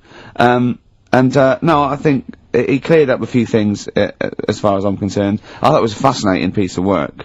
But, I did like the shopping spree. That was great. Extraordinary, 'cause you've just got going such around bad just taste. pointing. I know it was bad taste, wasn't it? It was like one of those bazaar shops. You know what I mean? There's anything, sort of a gift shop, but they're trying to make it look like Min. But I mean, And if it's sprayed gold. If he'd been living in a trailer park, he'd have been ordering, you know, one of those, porcelain dolls dressed like a Harley Davidson I know, bike yeah. rider, or, you know, an Elvis commemorative plate. It was the kind of billionaire equivalent of that. But the hands were a giveaway.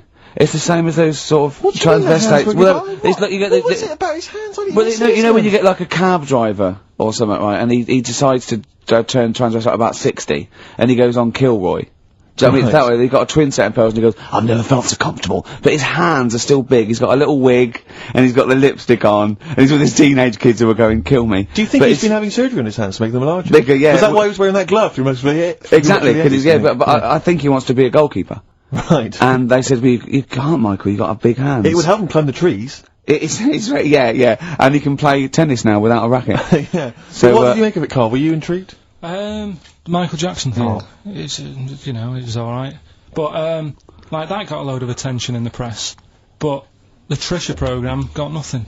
Okay. Which, I know, was that? like, well, Steve called me up in the week, right? Like 10 o'clock in the morning, I was at work.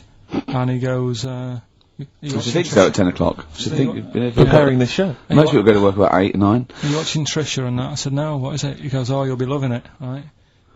Freaks, was it, Help Me, My Mum's a Freak? Siamese twins. Right. So I couldn't watch it, but he said, oh, it might be on again, because they repeat stuff on ITV2. Right. So I had my dinner late, right, instead of having it at like 1 o'clock like I normally do. Yeah. I had it at like 2:30. Yeah. Sat in the office, put the telly on, ITV2. These Siamese twins. Did it blow your mind? It was amazing. You know, we talk about a lot of things on the show quite a lot. The Airy Kids crop up a lot. I was waiting. It's been 10 minutes and you haven't mentioned the Airy Kid. Right, and last week we were talking about Siamese twins, weren't we? So it was weird that this programme was on, but it was amazing. I mean, what I did think you you can't refer to them as Siamese twins. I think they're known as conjoined twins. Why? I think Siamese is maybe considered derogatory or as an old antiquated phrase. Yeah, I think it's because the first famous ones were actually from Siam. Right, but and, anyway. and that doesn't exist anymore. No, That's- it's conjoined, Carl. Yeah. Get the phrase right. But you'd think that if that's happened to you, that wouldn't be that sort of offensive. The names that you must get called. Right. You think that's the least of your Siamese worries? twins, I'd say, well, that's, yeah. Now, were you stunned by where they were connected? Just live with it, we'd say. Right. Because they were connected, of course, at the forehead. Oh, Sort of, which was quite extraordinary. God. What if one had bad breath? That wasn't a question that Trisha asked. Annoyingly, because I know that much of the audience was thinking that. There was a few things that didn't crop up. What questions would you have asked of them? Because what things did you feel weren't mentioned? I'd love to just watch Carl watching amazing exactly. things. Exactly. Do you know what I mean? It's like early learning thing. Mouth slightly open. Yeah, some mouth slight open, saliva. dribble, looking round to see if anyone else has seen it. You know what I mean? That, like when a cat sees a bird land on the balcony. Exactly, It can't believe it's luck. I'd probably say, how do you buy her, like, a birthday present? A surprise gift, yeah. Because everything's ruined. Sure. Right? I'd probably ask, Yeah. Well, did you not think it was interesting that one of them had a boyfriend? well, that was a bit weird, wasn't it? Uh-huh. But, what was the other thing that I was thinking when I was watching it? Was thinking if one got into crime, and that was sent to prison, Right. what would happen? How would you handle that? It's brilliant. It is brilliant. If a chimp could talk. And, what was the other one? The other thing was, what did he talk about? Because it's not as if you can say, oh, well, guess what I did today? Do you know what I mean? Yeah. So,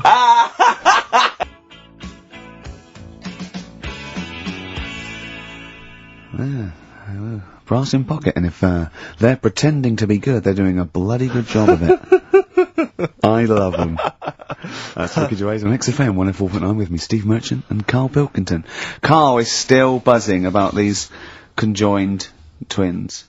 No, it's just One of them, of course, had to be, because one of them was sort of shorter than the other, and had to be sort of wheeled around on a kind of trolley thing by the other. This isn't Molly and Dolly, is it? No, they're not called. One's called Reba. And Oh. I forget what the other one's called. Sheena, maybe, or something like that. Do you remember, Carl? no, I wasn't that impressed with the names. It's just Yeah. So you immediately put them out of your mind. Those are rubbish names. I'm forget, Carl, forget Well, them. They're gone. Were they British or American? Yeah, American. Oh, because I've seen some American ones Well, on Jerry bizarrely, Springer. one of them was apparently a country music star. This is Molly and Dolly. Well, they're not called The Molly one that and joined Dolly. at the Oi. The one that joined. But they're not. I think you've made up the Molly and No, Dolly. it was on Jerry Springer. There's a little one that sits on a seat, and the other one carries it round, her around. And They're not called Molly and Dolly. there was something like that. They're called. Well, we know that one of them's called Reba, and I forget the And other one was a country and western singer or something. Yeah, and but she was saying, yeah, I've just made a movie. It's coming out shortly in theatres. Is your And the other sister one in it? Yeah, and the other one said, oh, I'm not involved. It's utterly bizarre, because they live there, they work so hard to live their lives separate. Yeah, they say it's You know, all. Yeah, exactly. of course. So, Yeah. you know, they try not to. So she's talking about her music career, and the other one's sort of not taking any kind of credit for it, which is nice, I it's suppose. weird though, because when she was singing as well, the other one just stands there. She doesn't join in. She doesn't sort of dance. Offer backing or- vocals. Do you know what I mean? Make a group out of it. A duo. Yeah, well, but it seems like we're sort of being horrible, but we're No, not. we're not. I mean, it's a Well, really no, bad we're thing, laughing at Carl's amazement at this phenomenon. Sorry, I just got to say we're not. Do you know taking the the Mickey. The really weird thing about all this, What? right? And it's annoying because you were saying about, you know, oh, what should have Trisha have asked and all that. Yeah. But one of them mentioned that one of them was adopted, and the other one wasn't. Don't talk rubbish. No, seriously, I didn't understand it, right? Of And course then- you didn't. And then Trisha sort of said, "Well, let's have a chat," and they were like, "No, don't want to go into that." What do you mean one was adopted? and That's one what he was... said. One of them. I don't quiz me on it, but that's what was said. Hi there, hello there, I'm a multi-millionaire, Oh, and yeah. I've just seen your orphanage. Oh, I'd yeah, it's love lovely, to isn't adopt it? one of your children. You'd like to adopt one? I'd love to adopt a children, because I've got Brilliant. loads from around the world, so I'd love Yeah. to adopt one. I'd give you $10,000 Oh, towards your, well, we'll speed it through then, yeah, Brilliant, yeah. okay. We've actually got two left. I so only need one. I'm only interested Right. in one. Yeah, I don't need Okay. any more. Don't need any They're more. sisters, they're... I know it would be tragedy to break them up, but I really only need one. Now, break it up, there's the rub, you see. Sure, because, sure. I just need the one. There's $10,000 now. You can have that. I'll sign it now, but I don't want to discuss it further. I'll bring her around, Brilliant, brilliant. Okay, ding dong. Hi, yeah, brilliant. You brought my kid round. Yeah, there she is there. That's a joy. Yeah, yeah. Okay. Just standing next to a bush. Yeah, do you want to? Can you bring her out towards No, me? It's like, there's nothing behind the bush, so you just want... I just want to be able. I just want to be able to walk 360 degrees round her. Do you want her or not? Yes, I can't believe it. What's that little trolley? She's talented. Oh, dear. You're talking nonsense, Carl. Well, whatever. These ideas are nightmares to white parents whose worst fear was a child with dyed hair and who likes hearing. Feeder. That's it, just the way I'm feeling. XFM, 104.9, Ricky Gervais, Steve Merchant, Karl Pilkington. It's time for the newest quiz in town. This is where Karl inserts himself into a seminal film. Last week, it was the little kid in Sixth Sense. You remember? To great acclaim. The critics loved it. They said a triumph. This week, he's fiddled with The Graduate. This is the scene where, of course, he goes upstairs to the hotel room, and it's on the cards. She's a dead cert, Mrs. Robinson. Well, Here we go then. So, are you ready for it? I've brought some condoms from home that Suzanne got for Christmas. Benjamin, What? will you bring me a hanger?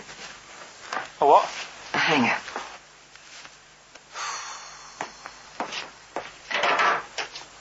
Tell you what, I've got wood.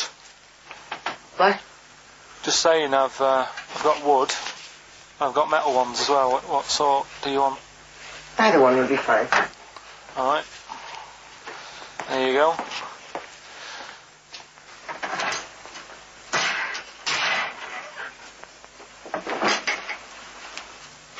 Are you afraid of me? No. No, I've seen weirder things than you. Have I ever told you about the two lads I went to school with who had big heads? Webbed fingers as well, but not related, and weren't mates, but both had the same thing, which is a bit weird. Yeah, I'd never found out what was wrong with them. Can I ask you a personal question? As long as it's not about my head being round, because Ricky's always going on about that. He's saying I've got a round head. Well, you can admit that, can't you? No, it's. I'd say it's a normal sort of shape. It's just round. It is, isn't it? Yeah, but what do you mean? So is yours. Head should be round. It's nothing to be ashamed of. I'm not ashamed. It's just a normal shape. And you can talk. Look at your saggy arse. Anyway, get your knickers off. Hello, darkness, my old friend. Oh, that was a joy. Oh dear.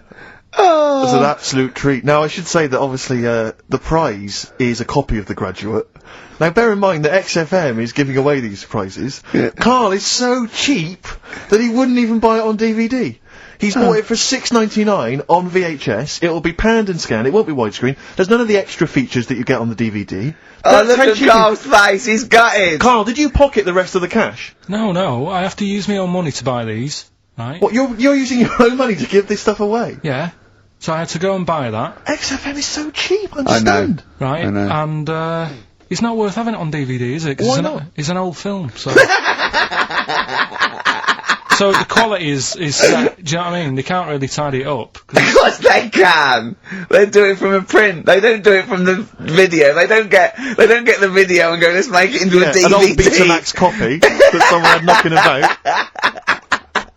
Well, anyway, It's you the can. same film, though, isn't it? Fine, okay, well, yeah, you're right, it is yeah. the same But anyway, film, yeah. you can win $6.99's worth of The Graduate. The question, and it's email only, Steve, it's not Steve, it's ricky.gervais@xfm.co.uk. The question is, name the actor that Karl was taking the place of in the film, and of course the actress that he's performing opposite. ricky.gervais@xfm.co.uk. Lovely. Do you want to play something from the... I would love to. It would seem appropriate. Yeah? Hello, darkness, my... Dear Mr. Simon and Mr. Garfunkel, please, let's not have the sound of silence. Let's have some more beautiful music. Get that together, please, quickly. That's XFM. I think you should do every single link like that. Brilliant, it's the best bit of the show. That's on XFM 104.9. Are we Well, going to there have you time go. to play the clip again before, I don't know, before 2 o'clock, let's say? Are people not listening to the question? Is that what you're... Some people are not listening to the question. Oh, dear. Okay, we'll play it again at about 2 then. And personally, any excuse to hear it again, because I thought it was a treat. I think Carl should go out and get the DVD. I think it's embarrassing to give away the Yeah, VHS. you have to get it. You have to go out and buy the DVD later.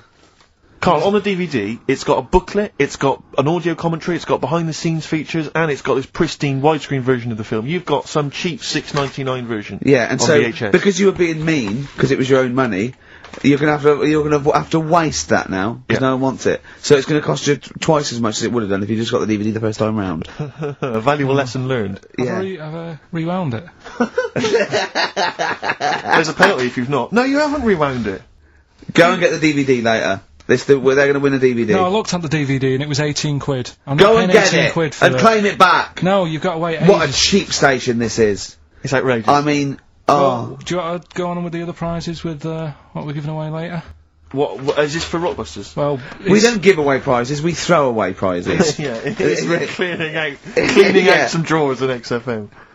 Go on. I'm just having a quick look through before I... Because we've sort of revamped Rockbusters a bit, there's that extra bit in it now, isn't there, that audio bit? You're selling it, your big sell. Oh, we're not going straight into that yet, then. There's a DVD. No. There's a DVD there. What's that? I'll go through them later, Rick. I just need to absorb it.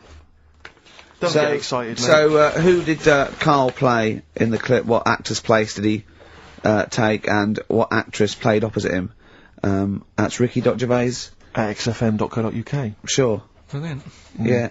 Is that it then? What we got coming up? We got some play a bit of Coldplay. Let's have bit it. of Coldplay, be alright?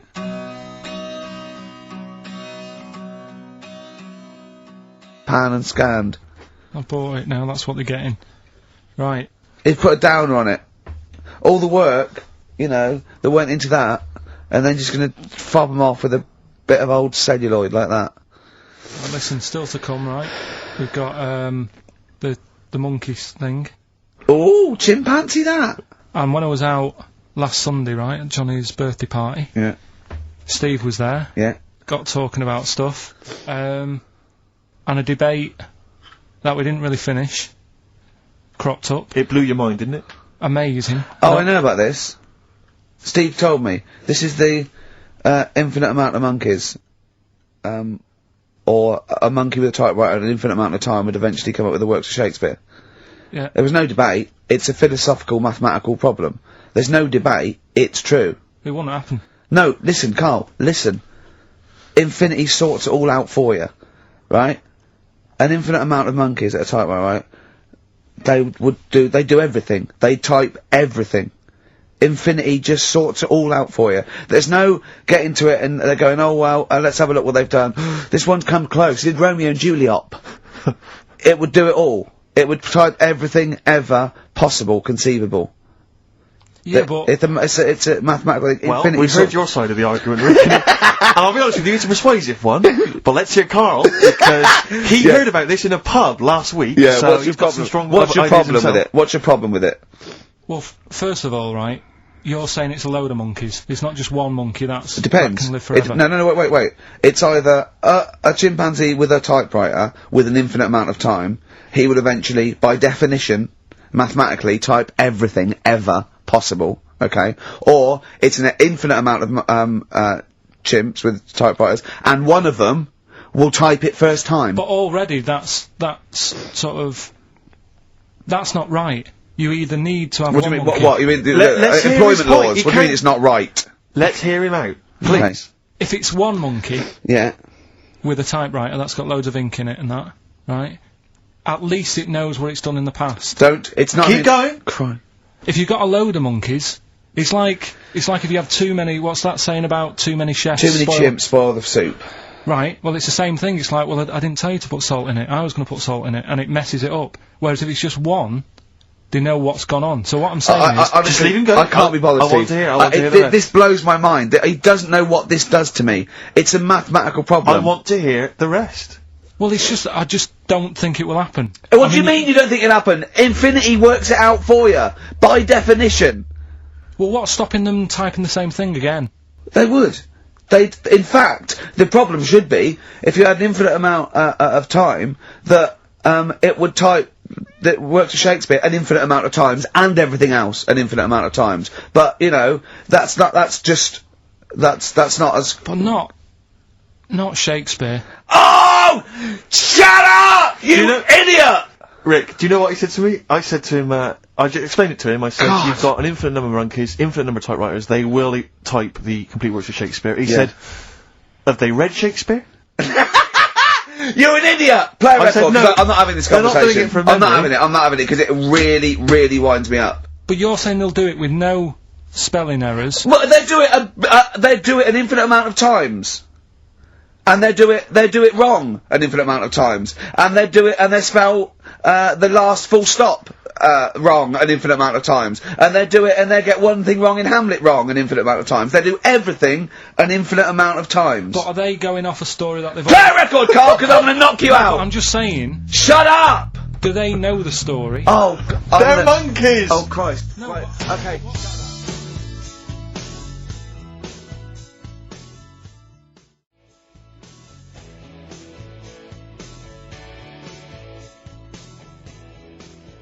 Lloyd Cole. She's a girl and I'm a man. Good that, innit? On very good. XFM, 104.9, Ricky Gervais, Steve Merchant, Karl Pilkington. As Yeah. ever, Rick, there's always someone who steps in to defend Carl. Okay, what is the defence? What is the defence? Here's an email from Scott Coomer. He says, Carl is actually right. I've got an A-level in statistics and probability. It doesn't matter how long they have and how many monkeys you have, you cannot guarantee they would type the complete works of Shakespeare. Infinity makes it probable they would get it right, but not definite. Well, yeah. Yeah. That's what I was saying. No, you weren't saying, Carl. You don't understand it.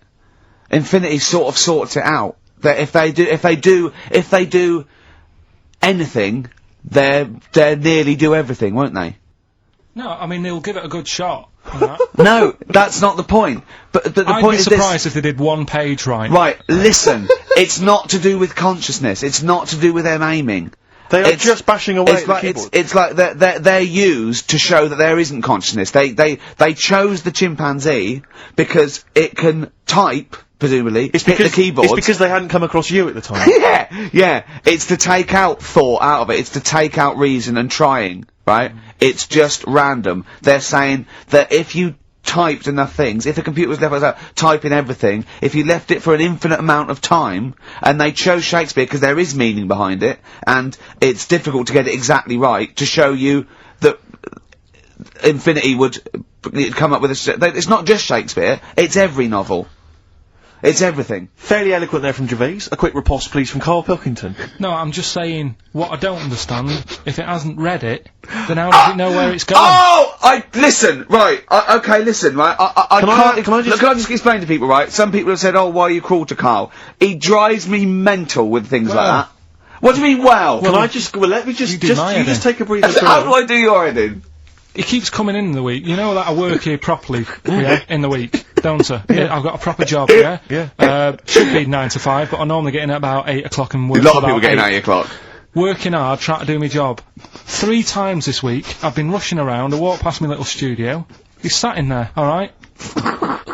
Now, because I've got this sort of job, I can get away with it. I said to him, if I was a doctor, would he keep coming to me practice? If you were a doctor, there'd be severe problems with the NHS. Oh, imagine that.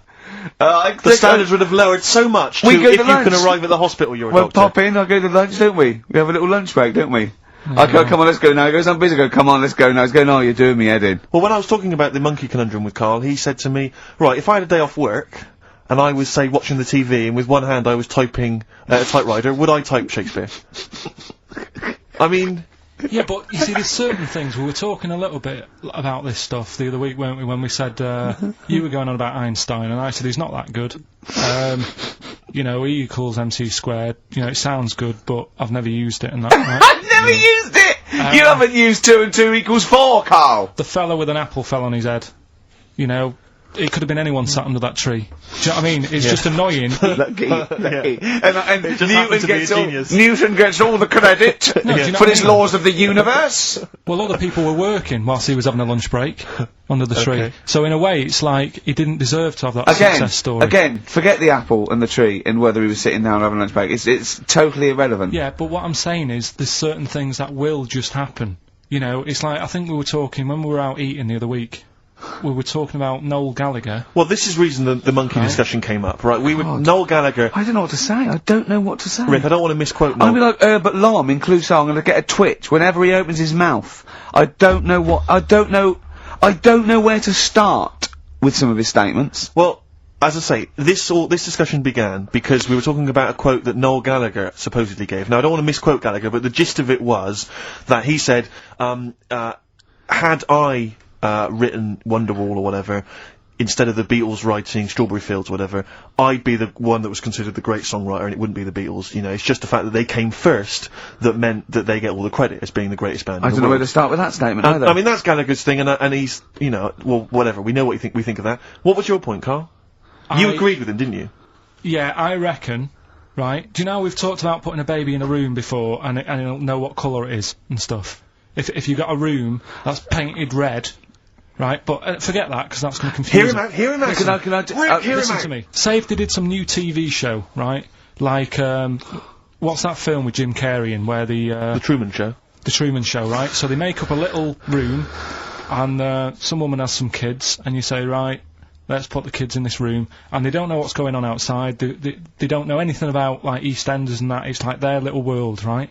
They don't know anything that's gone on. How could a child survive without EastEnders? Right, listen, so you sat in the room, right, and then when they're all asleep... Right, wait for this bit. Someone Have you heard this bit? Wait for this bit. They're all in a room. Yeah. They're asleep.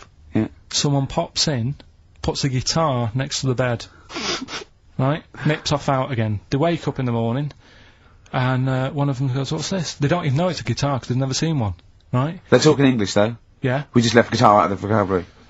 Right, so... There's plenty more to come. So, one of them will pick it up, and they'll go, I don't know what it is, and they'll start strumming, they'll go, that sounds good, doesn't it? Give them a few weeks, they could come up with Hey Jude.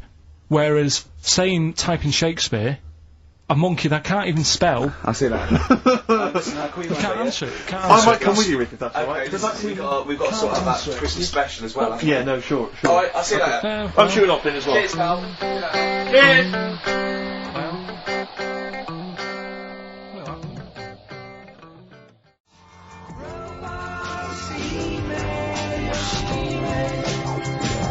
Flaming Lips.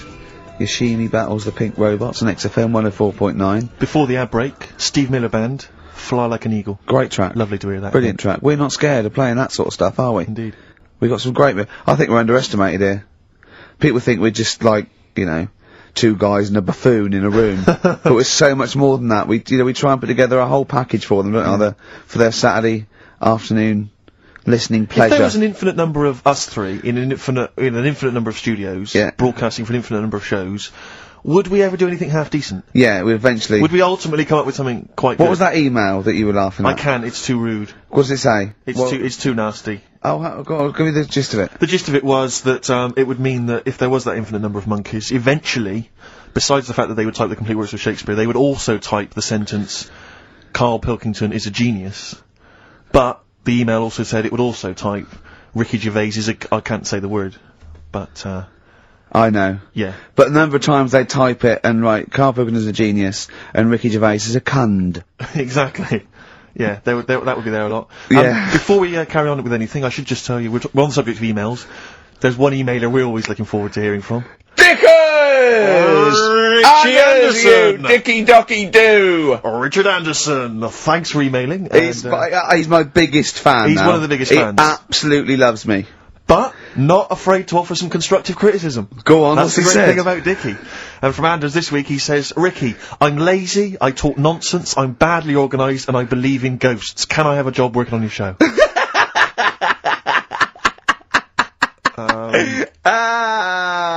Possibly, Anders. Maybe send in a CV. Or email a CV. He's put a little bit of all of us in that, hasn't Exactly. he? Oh, I'll ask you if he's a goggle-eyed freak, Steve. Alright, calm down. Well, no, I didn't mean there's no need to get insulted. No, I didn't No need to necessarily get mean nasty. you, No did need I? to get nasty. Well, Also, I was thinking about that, actually, Steve. Oh, God. Just talking of the old, What? What? Talking of the what? No. Do you know, like... This better be good. No, you don't have that many girlfriends and that. what do you mean? Carl, why are we on this? I was defending you in the whole monkey discussion. Come on, what's your point? no, What's your we'll point? leave What's your it, point? No, what's the point? What's the point? I just was thinking... If there was an infinite number of Steves? You're an odd-looking fella. Come on, Carl, get to the... No, you know cut I know to the quick. that. I've told you that Cut loads to of the quick. times. What do you mean, you know I know that? Well, there's no point pretending anymore. Steve, I am flabbergasted. But also, you don't like spending money, right? He's mean and weird looking. Valentine's Day. I'm gonna, Are you sort of, you know... You've got to love him though, haven't you? What are you happier with? The fact that no girls like you enough, right? This is really mental. Or are you happy because you don't have to spend any money on a card for someone? Which, A little from column A, a little from column B. Right, let's have more monkey news. What have we got? No, we've got to We've got so much to get into this show. Insults. We don't need stupidity. the insults. I think we've got enough. We don't need the Yeah, insults. there's no more insults. No more What insults. angers me with Carl is you know he's been planning that. No, I haven't. I was thinking about it on the way in because Valentine's Day is coming up and I'm not a big fan of it. Condoms? You bought your girlfriend a box of condoms for Christmas. I don't think you can have a go at me. To be fair. No, but I don't just treat her on Valentine's. I'm always... Do you know what I mean? You don't even treat her on Valentine's. You don't even treat her at Christmas or on her Hang birthday. on. When do you treat Hang her? on a minute. Wait a cotton picking minute there. Oh, why I order. her out. Took her out Wait last a night. minute. What was that? Tiffany Dog. I treat your girlfriend better than you, and I've only met her twice. I took her out last night and she enjoyed herself. Where'd you go? Until she had to write the check. Where'd you go? Where'd you go? To a chippy. A really... Play a record! It was a chippy. No, a really quality one. Right. Oh, Oh, God! Under a fiver for 2 Oh, cold nice lots. wrapping. Not newspaper, it's greaseproof paper. And bread. And bread.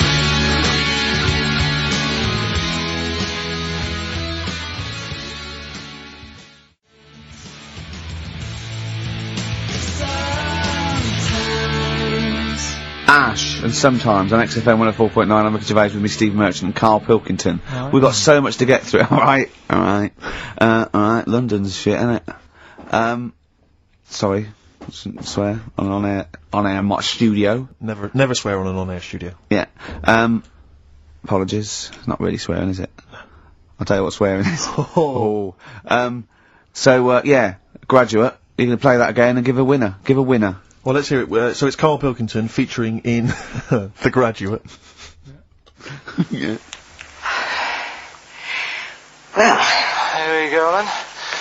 So, you ready for it? I've brought some condoms from home that Suzanne got for Christmas. Benjamin, What? will you bring me a hanger? A what? A hanger.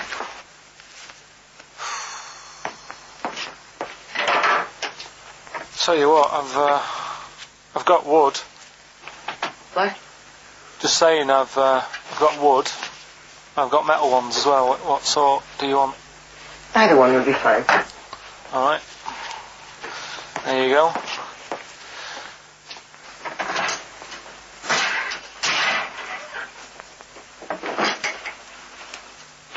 Are you afraid of me? No. No, I've seen weirder things than you. Have I ever told you about the 2 lads I went to school with who had big heads? Webbed fingers as well, but not related, and weren't mates, but both had the same thing, which is a bit weird. I never found out what was wrong with them. Can I ask you a personal question? As long as it's not about my head being round, because Ricky's always going on about that. He's saying I've got a round head. Well, you can admit that, can't you? No, it's. I'd say it's a normal sort of shape. It's just round. It is, isn't it? Yeah, but what do you mean? So is yours. Heads should be It's round. nothing to be ashamed of. I'm not ashamed. It's just a normal shape. Mm-hmm. And you can talk. Look at your saggy arse. Anyway, get your knickers off. Hello, darkness, my old friend. Oh, dear. A classic, an Oscar-winning classic. Oh, Karl Pilkington. In The Graduate. But what was the question, Steve? The question was, which actor was Karl Pilkington taking the role of? Well, and that's easy. which Everyone knows actress that. was he performing opposite? I know that. And the answer's Ricky. Hoffman. Mhm. And, Bancroft. Anne Bancroft, Dustin Hoffman, and the $6.99 VHS cassette is going to Laura Gomez because she says that she'd be happy with the VHS, not the DVD. So, best of luck to her. I hope she enjoys that. Alright. Yeah. Rockbusters. Well, I think we should play a tune and come back with Rockbusters. Oh, the Everyone's show's looking fallen forward to it. down. We were going so well, and it's just the energy, isn't it? The first hour we got through. I'm still in good spirits. Is this still good? Is it this I'm show? enjoying it, yeah. Yeah, Having a good it's time. still good, is it? Let me just check, cause, just check what Richard Anderson thinks of it. Good evening, round again. No, he thinks it's appalling. The Dixter thinks it's appalling, so, we should play a tune, cause he prefers the music. This? Bit of Aqualung. Oh. Aqualung. Rockbusters next. I like that. That's great, isn't it? Aqualung. Good time's gonna come. Well, Karl, we've got loads of ideas. We've got emails coming left, right and centre. I think you've caused quite a stir. I think you've turned this show around, to be honest. I'm being, honestly.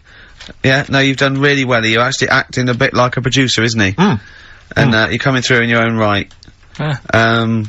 We've had a great suggestion, haven't We've had we? a great email here. Let me just check. Listen to this, Karl. Let me just check. Listen to this. This is from Jeff Dunn. He's a big fan of the show, and he's just had a genius idea. He's saying, "You're moving house, Karl. Why don't Ricky and I come round? We can do a live outside broadcast from your flat. It's we can genius. observe from your kitchen those weirdos that live opposite. Yeah. We can maybe just wander around, just see the kind of place that you've got. You know, maybe check out your record collection, your clothes, what you got in the bathroom. It'd be amazing. Your futon. It'd be like Louis Theroux. Wouldn't it? We'll be Louis Theroux. Come on, Karl. This is a dynamite idea. Nah. Why? I don't want you coming around making a mess and that. We won't make a mess. We won't take our shoes off. When have I ever made a mess in the studio? Yeah, exactly.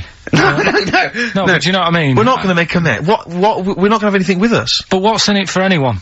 Well, Well, it's just a fascinating insight into you. Yeah, but, right, when I see that little Chinese kid across the road who's dancing about in his underpants, that's in the evening, right? He's not gonna be doing that on a Saturday. So you'll be disappointed there. Sure. That old woman. But you could at least show us the room in which he dances. Yeah, when you say little Chinese kid, he's a 35-year-old man, isn't he? Yeah, well. Yeah, you don't. But anyway, that's beside the point. You know, we'll find our own amusement. No, I don't. And the woman downstairs has got a baby, and if we make loads of noise, and that gets stressed out. We're not gonna make noise, are we? Just gonna have a conversation in your flat. Have a cup of tea. Yeah, but if we're doing OB, we need to get like a car outside with a big aerial on it, and the parking's bad round our way. What do you mean you have to do what do you mean? To do an outside broadcast. Can't they put in an ISDN line just for the dance? No, because it'll make a mess of the wall, and I won't get my deposit back. So, we'll leave that. Thanks for the idea. You know, he's going around painting all the little holes, to get his deposit back in the wall. He wants to get his deposit back. It's probably cost him about 400 quid redecorating. Let's remind people, Carl, of the prizes for Rockbusters this week. It's dynamite stuff. We've got the David Attenborough DVD Nature Collection. We've got a number of CDs, the best of David Bowie. We've got a Madness CD, not quite sure whether that's songs from the musical or their original tunes. Country Legends, 2 CDs there of great country music. Brilliant. And the remix to XFM compilation. Plus, of course, the big movie prize this week. Hellraiser! If you haven't seen it already, then I assume you have never seen a film before. Because I don't know if there's anyone who hasn't seen Hellraiser. But obviously you have to be above 18 to join, to play the competition. Come on in. So, How long would you want to be around for? Is this just for the show? Couple of hours. 2 hours. Just get the desk in there. A live OB. We could check out the futon, we could sing its praises. Check the Fulton, right? Yeah. Oh, you might have sold that by now. In fact, we could have someone come round and buy it live on air. Yeah. Think about it. Think about it. Think about it. It's great. How did Graceland start? 'Cause that was that was his normal house, and then he took over. Right. Anyway, Rockbusters. Yeah, go on. I give a cryptic clue. Yeah. And a letter, and it makes up a band. He right? never said the word cryptic a few months ago. I love it. Do you know what I mean? I feel it's like our own little Eliza Doolittle. Yes. Right. Even Richard will like this one. Here we go then. First one. There's 3 of them, and you email in. If this doesn't turn Dickie round, nothing will. This is an email-only competition. Email only. Right, here's the first one. Initial is B, so it's a band starting with B. Okay. And the cryptic clue is, I don't like them birds, they shouldn't be allowed in this area. I don't like them birds, they shouldn't be allowed in this area. Next one. Right, the next one. He doesn't like women, yet he's got a couple of kids, that's a bit weird. Is that a cryptic clue, or is that just... Is that just a thought a general point? Is that it? That's the cryptic clue. Okay. And the initials there are PD. Okay. And, the last one, I've got that one, that's terrible. That's terrible. Okay, quickly. Oh, God. And the last one is, that bloke who does... Come on! It's making me laugh. Come on, Carl, be professional. Right, the last one. Right. I can't do it, it's making me laugh. Oh, come on, I'll come and read them then. No, hang on, Come on, Carl. Right, here we go. They don't do this on Blockbusters on TV, do they? No, come on. That bloke who does sport on telly. He's got a little kid, right? Initials DC. What? Is that, I'm was that completely the clue? confused by that. Was that the clue? Yeah, that bloke who does sport on telly. Yeah. He's got a little kid. Initials DC. Okay, is that a band? Or an artist? It's, well, I'm not A gonna tell you. cheese. This is a well-known sandwich. Is it, what is it? Is it a band or an Right, artist? so just quickly recap. That's Okay. It's a Come on, Carl. Right. Come on. Quick recap. The first one is B. I don't think them birds should be around in this area. Right, that's B. Right? Second one, he doesn't like women, yet he's got a few kids. It's a bit weird. That's PD. And the final one, that bloke who does sport on the telly, he's got a little kid. Right? DC. Alright, and it's ricky.gervais@xfm.co.uk if you want to enter for Hellraiser. Oh, I'll tell you what, continue to do that little theme of like some old stuff people haven't heard of. If you're under 30, you probably never heard of this band. It's also a new thing I want to introduce. It's Show Up Camfield. Camfield talks the talk, he doesn't walk the walk, he doesn't play some rock classics on his show, because he's scared. I'm going to play the tracks that Camfield's too scared to play. This is Kansas and Carry On Your Wayward Son, alright? Raw. Nirvana. Amazing. We were just talking, we were getting excited about that, Yeah, aren't he's we? got an incredible voice, he has. And Grohl drumming is brilliant. You know, you're right, the new one from Nirvana. Well, it's time for Educating Ricky Part 2, isn't it? I'm excited, Carl. I'm gonna learn so much from this. What's the choices again? What's Right, you've got left. Still keep phoning your answers to, Email, sorry, yeah. The answers to Rockbusters. Yeah. Right, okay, Educating Ricky, Part 2. Right. I'm committed to this treatment. Yeah. Is one. I've got to go for that one. Yeah? Yeah.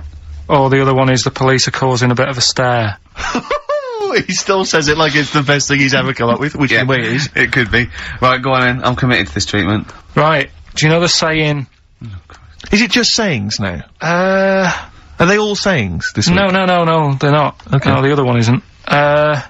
Frog in your throat? The saying, there's a frog in your throat? Yeah. I assume it's, when you, croak a little bit. You sound like a frog. No. Right. Might seem a bit weird, this one, right? But years ago. Oh, yeah. Sorry, what is that clue? Committed to this treatment? It's about frogs committed.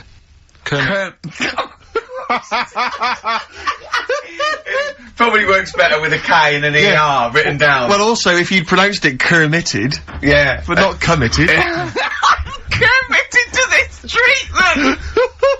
Right, go on then. That's genius. So yeah. Well, what? You go to the doctors and you go with throat hurting a bit. Right. And what they did ages ago. Ages ago? What year was this approximately? We are going back quite a bit with this one. Oh, okay, go on. And the doctor would say, did history. Imagine years ago, go on. and the doctor would say, right, keep your mouth open, I need to look at your tonsils. And the jaw would ache a bit, because they weren't as quick back then, because they didn't have the technology and stuff, and they'd have to, like, stare at it and study it and stuff.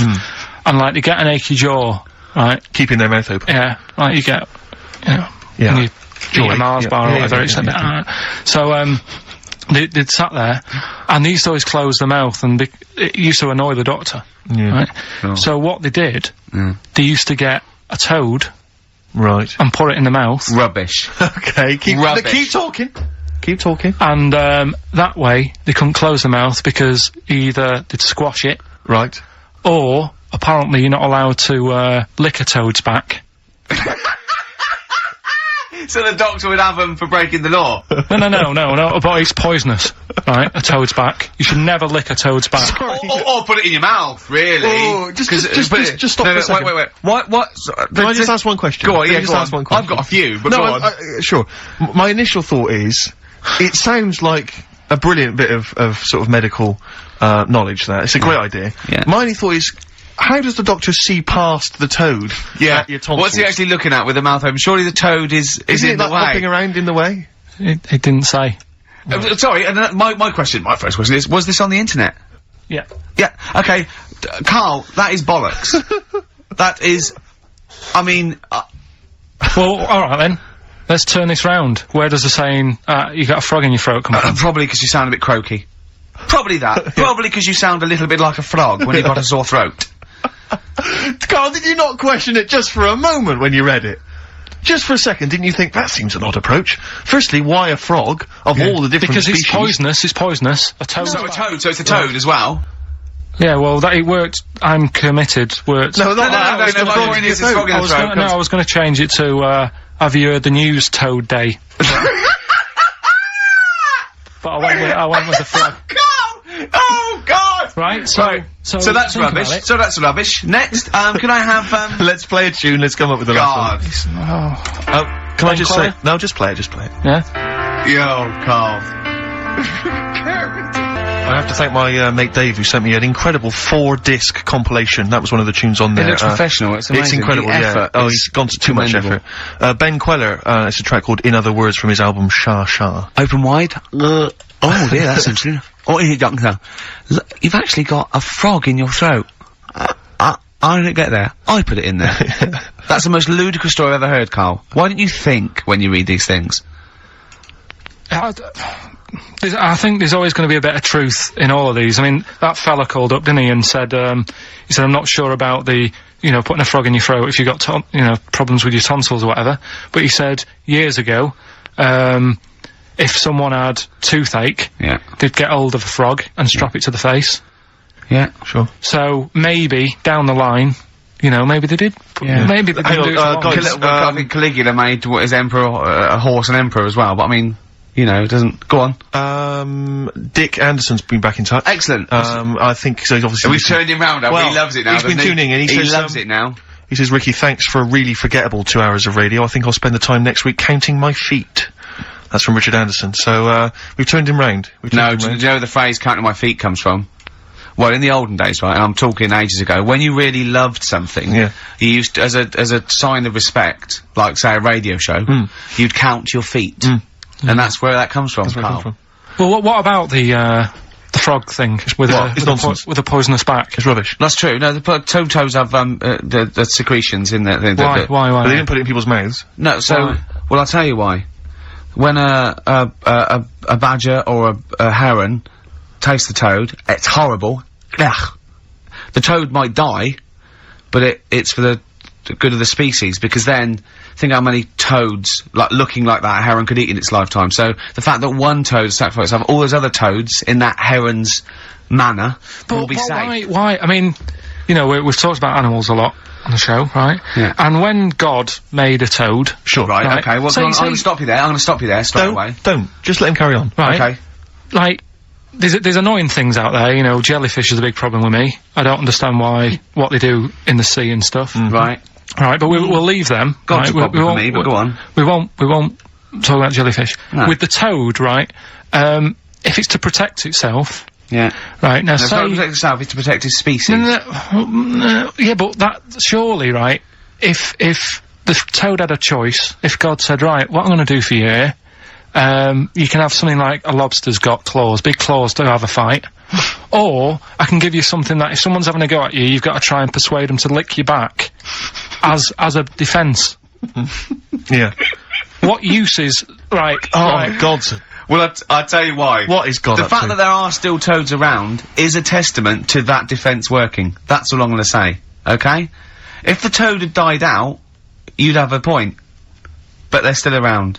It works. Alright? And don't start slagging God off. He's got a lot on his plate. Basically, I think he took on too much. Particularly in 1 week. Exactly. It was crazy. Danger High Voltage, Electric 6, XFM 104.9, I'm Ricky Gervais, with me Steve Merchant. Carl's getting all flustered because I put an elastic band around his head. And we've had a definition of, Well, hang on a frog sec, in the throat. because there's an update to that, Rick. Go on. We did just have, one definition here of a frog in the throat. Apparently this has come from some internet site, so who knows how convincing it is, but it says frog in the throat, meaning suffering from temporary hoarseness, needing to clear the throat. Origin from the Old English frogger, meaning hoarseness. That's from Chris. Now that sounds slightly suspect to me. Why? But frogger? I mean, it seems odd that it would derive from that when it so clearly appears to be you sound like a frog when you have a sore throat. Yeah, but the word frog could come from Frogger, because it Frogger. sounds like it's I didn't know, croaking. wasn't Frogger a game you could play on the Yeah, on the Spectrum. Spectrum? Spectrum, That's a great yeah. game. But Yeah. listen, hang on, there's an update to that, because just to Common frog, of course, Rana temporara, that's the Latin name. Well, Your toad is Buffo Buffo. you Alright? may be trying to show off, but I think you're about to embarrass yourself as Go well, on. because you've been slagging off young Karl. Yeah. It says here, another email, it doesn't tell us who it's from. Although it's hard to believe now, at one time, medieval physicians believed that the secretions of a frog could cure a cough if they were coated on the throat of the patient. That in itself Yeah. sounds repulsive, but what makes the idea even worse is the application of the secretions. Instead of painting the treatment on, something which may also have seemed rational, a live frog was placed into the mouth of the sufferer, where it remained until the physician decided that the treatment was complete. Right. Apparently Shakespeare's son-in-law, that's a question mark, I don't know what that means. Anyway, it's no wonder that today a froggy or croaky attempt at speech is said to be a frog in your throat. So, you can see that what's happened there is Karl's misread, or been slightly misinformed about, a medieval practice. In a sense, you're both winners, just for taking part. What's your final one, Karl? Right, the final story is, the police are causing a bit of a stir. I can't wait. It's about this fella, I think it's in England somewhere. Yeah. Don't know when it happened, but, Literally ages ago, or? well, I think it's when they were trying to crack down on, like, drunken people walking about in the street.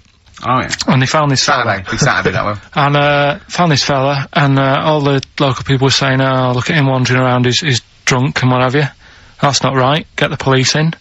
He got arrested and that, and they got him in the court. And the judge was there, and he says, so, you know, what's all this?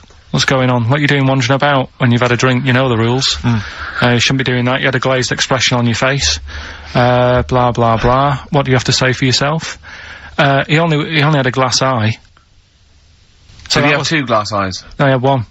But that was, they were about to sort of lock him up. Was he a bit pissed up as well? Well, he was pretty livid. But was he also drunk with a glass eye? No, that's the weird thing. He wasn't even, he hadn't even had a drink. So they just thought, because he had a weird stare. Because his eyes were all glazed. Yeah. Where'd you get this from? Why are you telling me this?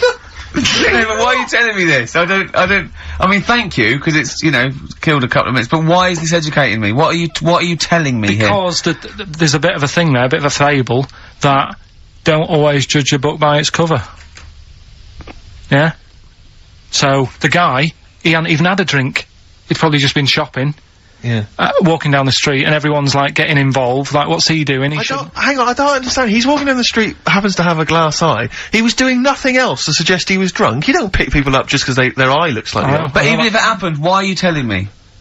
With no particular detail. I know this, that we're gonna get There's not enough information. I know, yeah. No, there's a bit of a lesson there, educating Ricky. Just, you know, just watch what you say. Don't always jump to conclusions. The only education I can take from that is that, if I ever do become a policeman, I shouldn't just arrest people because they look a bit drunk. I should just tap their eye with a pen and goes, oh, okay, on you go. Well, on you go, yeah. Guys, can I just stop you there? I'm just going to email Richard Anderson and tell him I agree. Right, listen, we're running out of time and that. We've got where does the phrase frog in the throat come from? We've got it here. It's been told. Well, there's 3. Can we play a tune and come back with that? Have we got anything lined up? Yeah, we've got the song with a story in it. Come on, Carl, let's do something. Quick, play a record. Song with a story in it. But never mind that. Just, they're listening. We discussed this off air. Come on, play a record. Right, it's Kinks. It's a song with a good story in it. You got to listen to the words. Carl, what was that? That was your little song with a story. That's another little feature that we do every Saturday. So make sure you tune in. It's a song that's got a good story in it. There's a lot of music about these days. What's that story about then? What's that story about? You don't know what they're going on about. Whereas that, classic from the Kinks, called Lola. Yeah, what's it about? I'd listened to it for the first time properly this morning. Yeah. And what I've worked out from it is a fella who goes out for a normal Saturday night out. He's in Soho. Yeah. He's having a Coca-Cola or whatever. And he sees this woman, and he thinks, yeah, she's alright. Won't mind a bit of that. So he wanders over, and he sort of gets talking to her. He looks at her, and she's got a great figure, nice face and all that. Lovely knob. And she speaks, and he goes, oh God. Got a bit of a bloke's voice. Yeah. Got a bit of a voice like a bloke. But he thought, you know, that's her only down point. Sure. So he dances around with her, and I think he sits on his knee, I think he said. Yeah. Anyway, it turns out it's a fella. Yeah. Right. So, a sobering lesson. Yeah. What do you take from that?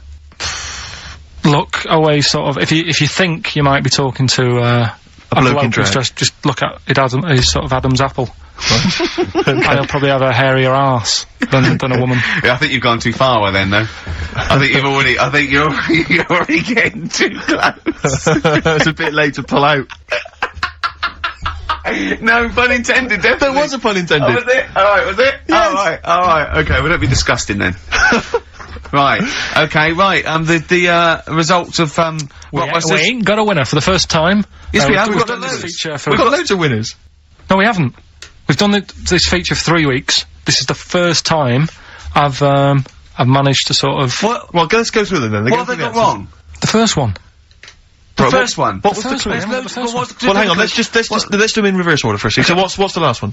The last one, the clue was, that bloke does sport on the telly, and he's got a little kid. What's that? That's Destiny's Child. Des, who does ITV Sport, has got a Chinese child, right? No, that's fine, they got that. Destiny's Child. What's the middle one? Right, the middle one. Right. Child. The second one was, he doesn't like women, yet he's got a couple of kids, that's a bit weird. Yeah. Right? That was PD, that was Puff Daddy. That is offensive. Go on. But it's not Puff Daddy, it's Puff Daddy. And he's not even called that anymore, he's called P. Diddy. Well... Okay, fair enough. But they got that one. Yeah. And if I'm being tight, these lot are as well. Yeah. Yeah. Tight means something in Manchester. Go on. Right? And the first one that they're having problems with, I don't think them birds should be allowed in this They've area. got it. Boyzone. It's not Boyzone. What's the clue again? I don't think them birds should be allowed in this area. That is perfect. A boy zone.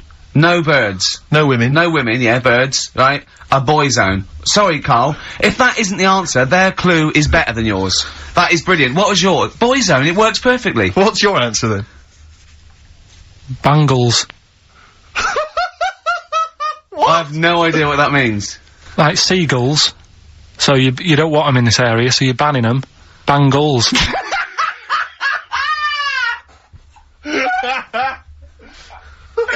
Oh! Well, give it to Boyzone, because Boyzone's better.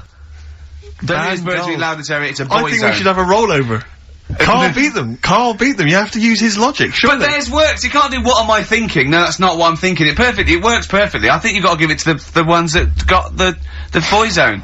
Well, how about, right, because they didn't actually get into my head and my way of thinking, heaven right? forbid. How about we just keep back the David Attenborough, and they can have, I'll chuck in the Hellraiser, right? Okay. Nice of you. And, Blondie album and the Madness one. Okay, pick a winner at random. Pick a winner, Steve. I'm gonna give it to Paul Sloman, who got those answers, and he also says, P.S. Carl, you're a moron. So, I'm giving that to Paul, and good luck to him. Right, well. He's got a crazy night tonight. If we can rush these over to him, he's got a cracking Saturday night. Well, if I'm a moron, I might get your address wrong when I send them to you. Oh, coming right back at you, Paul. Yes. Right. John, play your song. Is this Carl's annoyed because they didn't get wild. banned goals. A song from song for the ladies. I think we seem to have missed this a lot of weeks, but this is. I've been wanting to play this It's for not like ages. us to forget things like that. This is a band Frente who kind of came and went and no one was particularly interested, but they did do this lovely acoustic version of the New Order tune Bizarre Love Triangle, and this just shows you how incredible the melodies and the words and everything are. Brilliant, I'm a fan. New Order, just play this. Good night. Songs for the Bye-bye. ladies. Is this the end of the week? Do you reckon Richard Anderson will be back next week? Yeah, Richard Anderson will not miss this show. Excellent.